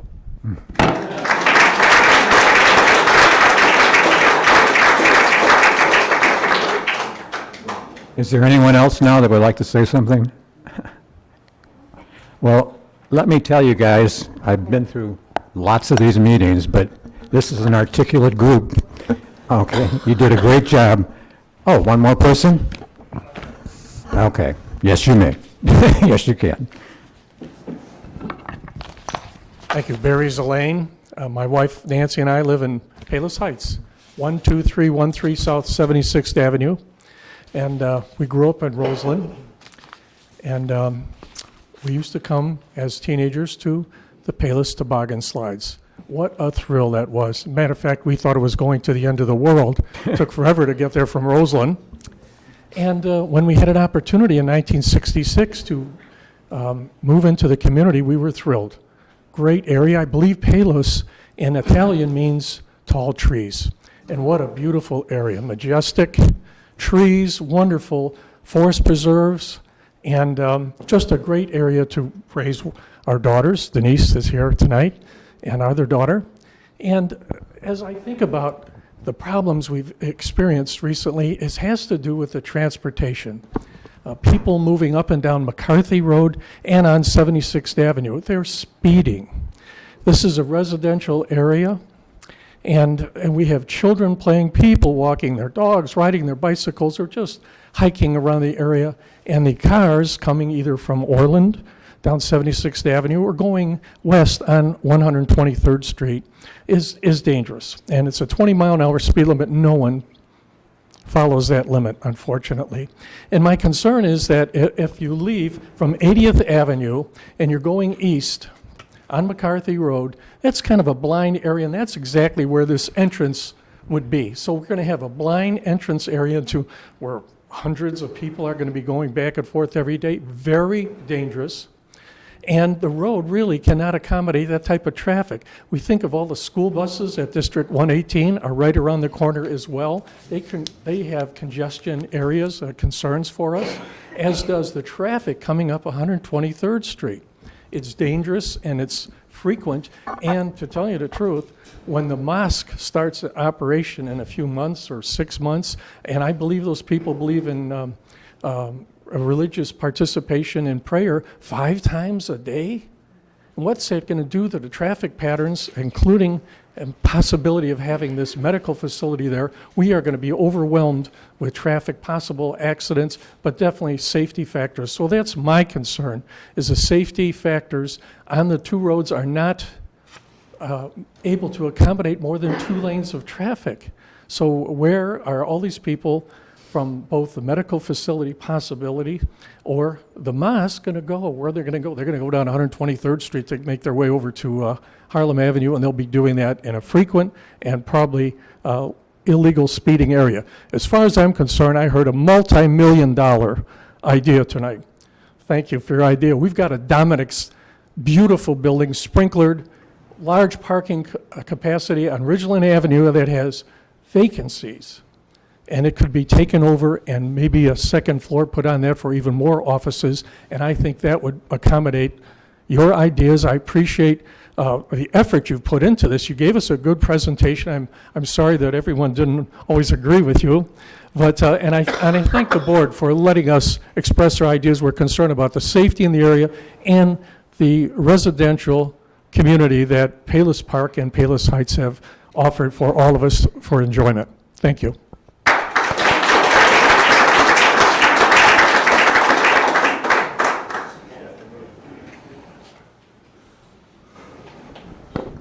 Hello, everybody. My name's Chris Brown.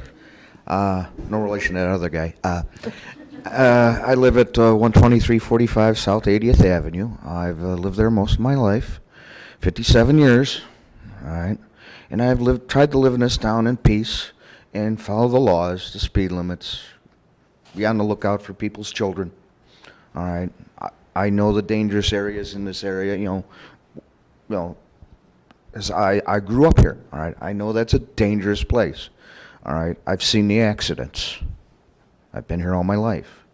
But one thing I have, is I enjoyed living 57 years in peace and quiet in a nice, quiet neighborhood with beautiful trees. And I'd like to live out my life that way, in spite of, what they're saying is going to happen with the mosque and everything. That could have been worse. That could have been another medical center. I think I can deal with a few Muslims, okay? My doctor's from Pakistan, okay? All right? So, just leave it the way it is. There's better things you can do with that property. Please. I'm begging you, all right? Thank you.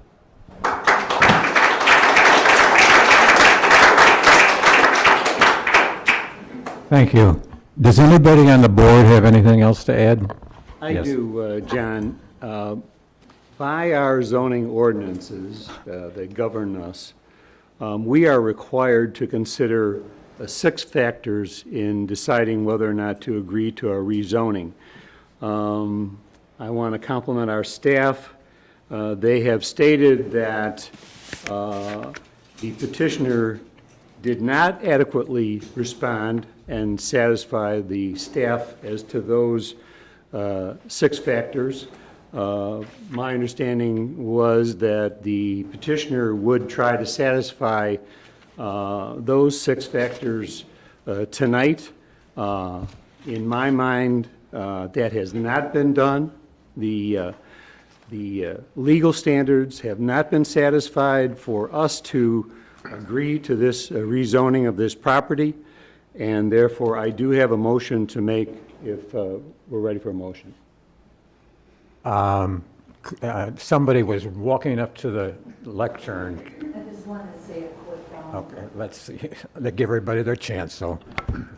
Hi, my name is Lena Higgins, and I live at 12332 South 79th Avenue. My property is right here, right behind you. And it will devaluate the property values all along here, and here, and here. And as an appraisal, they will ask, is it the use of the general area? And on an appraisal, it'll say, no, this home is next to a commercial property. So all the residents that are abutted next to this commercial site will be devaluated. And that's a given. I've been a realtor for 18 years, and there are studies, numerous studies of what is the neighbor's topographic outlook is. And that's unfortunate because we have lived here. I lived here for 20 years. And I don't want my property being devaluated also. And it's going to affect a lot of residents. That's all I have to say. Thank you. Thank you. Okay, I guess we can, you can entertain a motion. I move to recommend that the village council deny the proposed zoning map change from R1A, one-family dwelling district to B2 general retail and wholesale business district, and a commercial construction and landscaping review request to construct a 43,769 square foot medical office building on the property commonly known as 7831, 7835, and 7919 West McCarthy Road. Okay, do I have a second? I second. Okay. Can the secretary call the roll, please? Mike Wall, Yes. Marty Strubin, Yes. John Basso, Yes. Mike Sundermeyer, Yes. Phil Wegley, Yes. Okay, now may I remind everybody that this is the Plan Commission. We are a recommending board. We will recommend this to the village council. So it's important for you to bring that petition and attend that meeting so that both parties, the petitioner and the public, that's the most important place for you to be. Just in plain language, we have recommended that this be denied. That's right.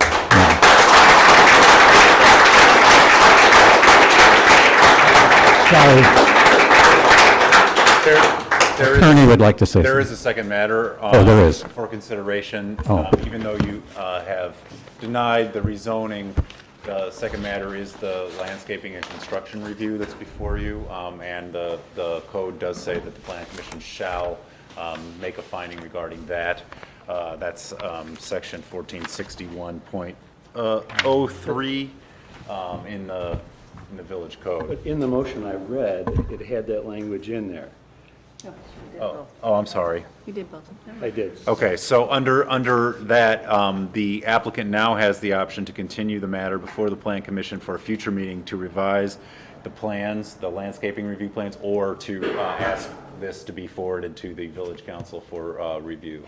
So that's the applicant's, he doesn't have to make the decision now, but.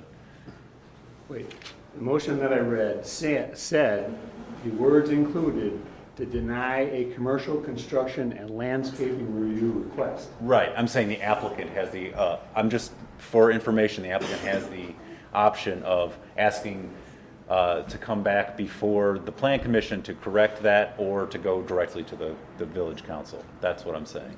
To correct what? To correct the problems with their construction and landscaping plan. That's what the code reads. Okay, we're done. I move to adjourn. So moved. That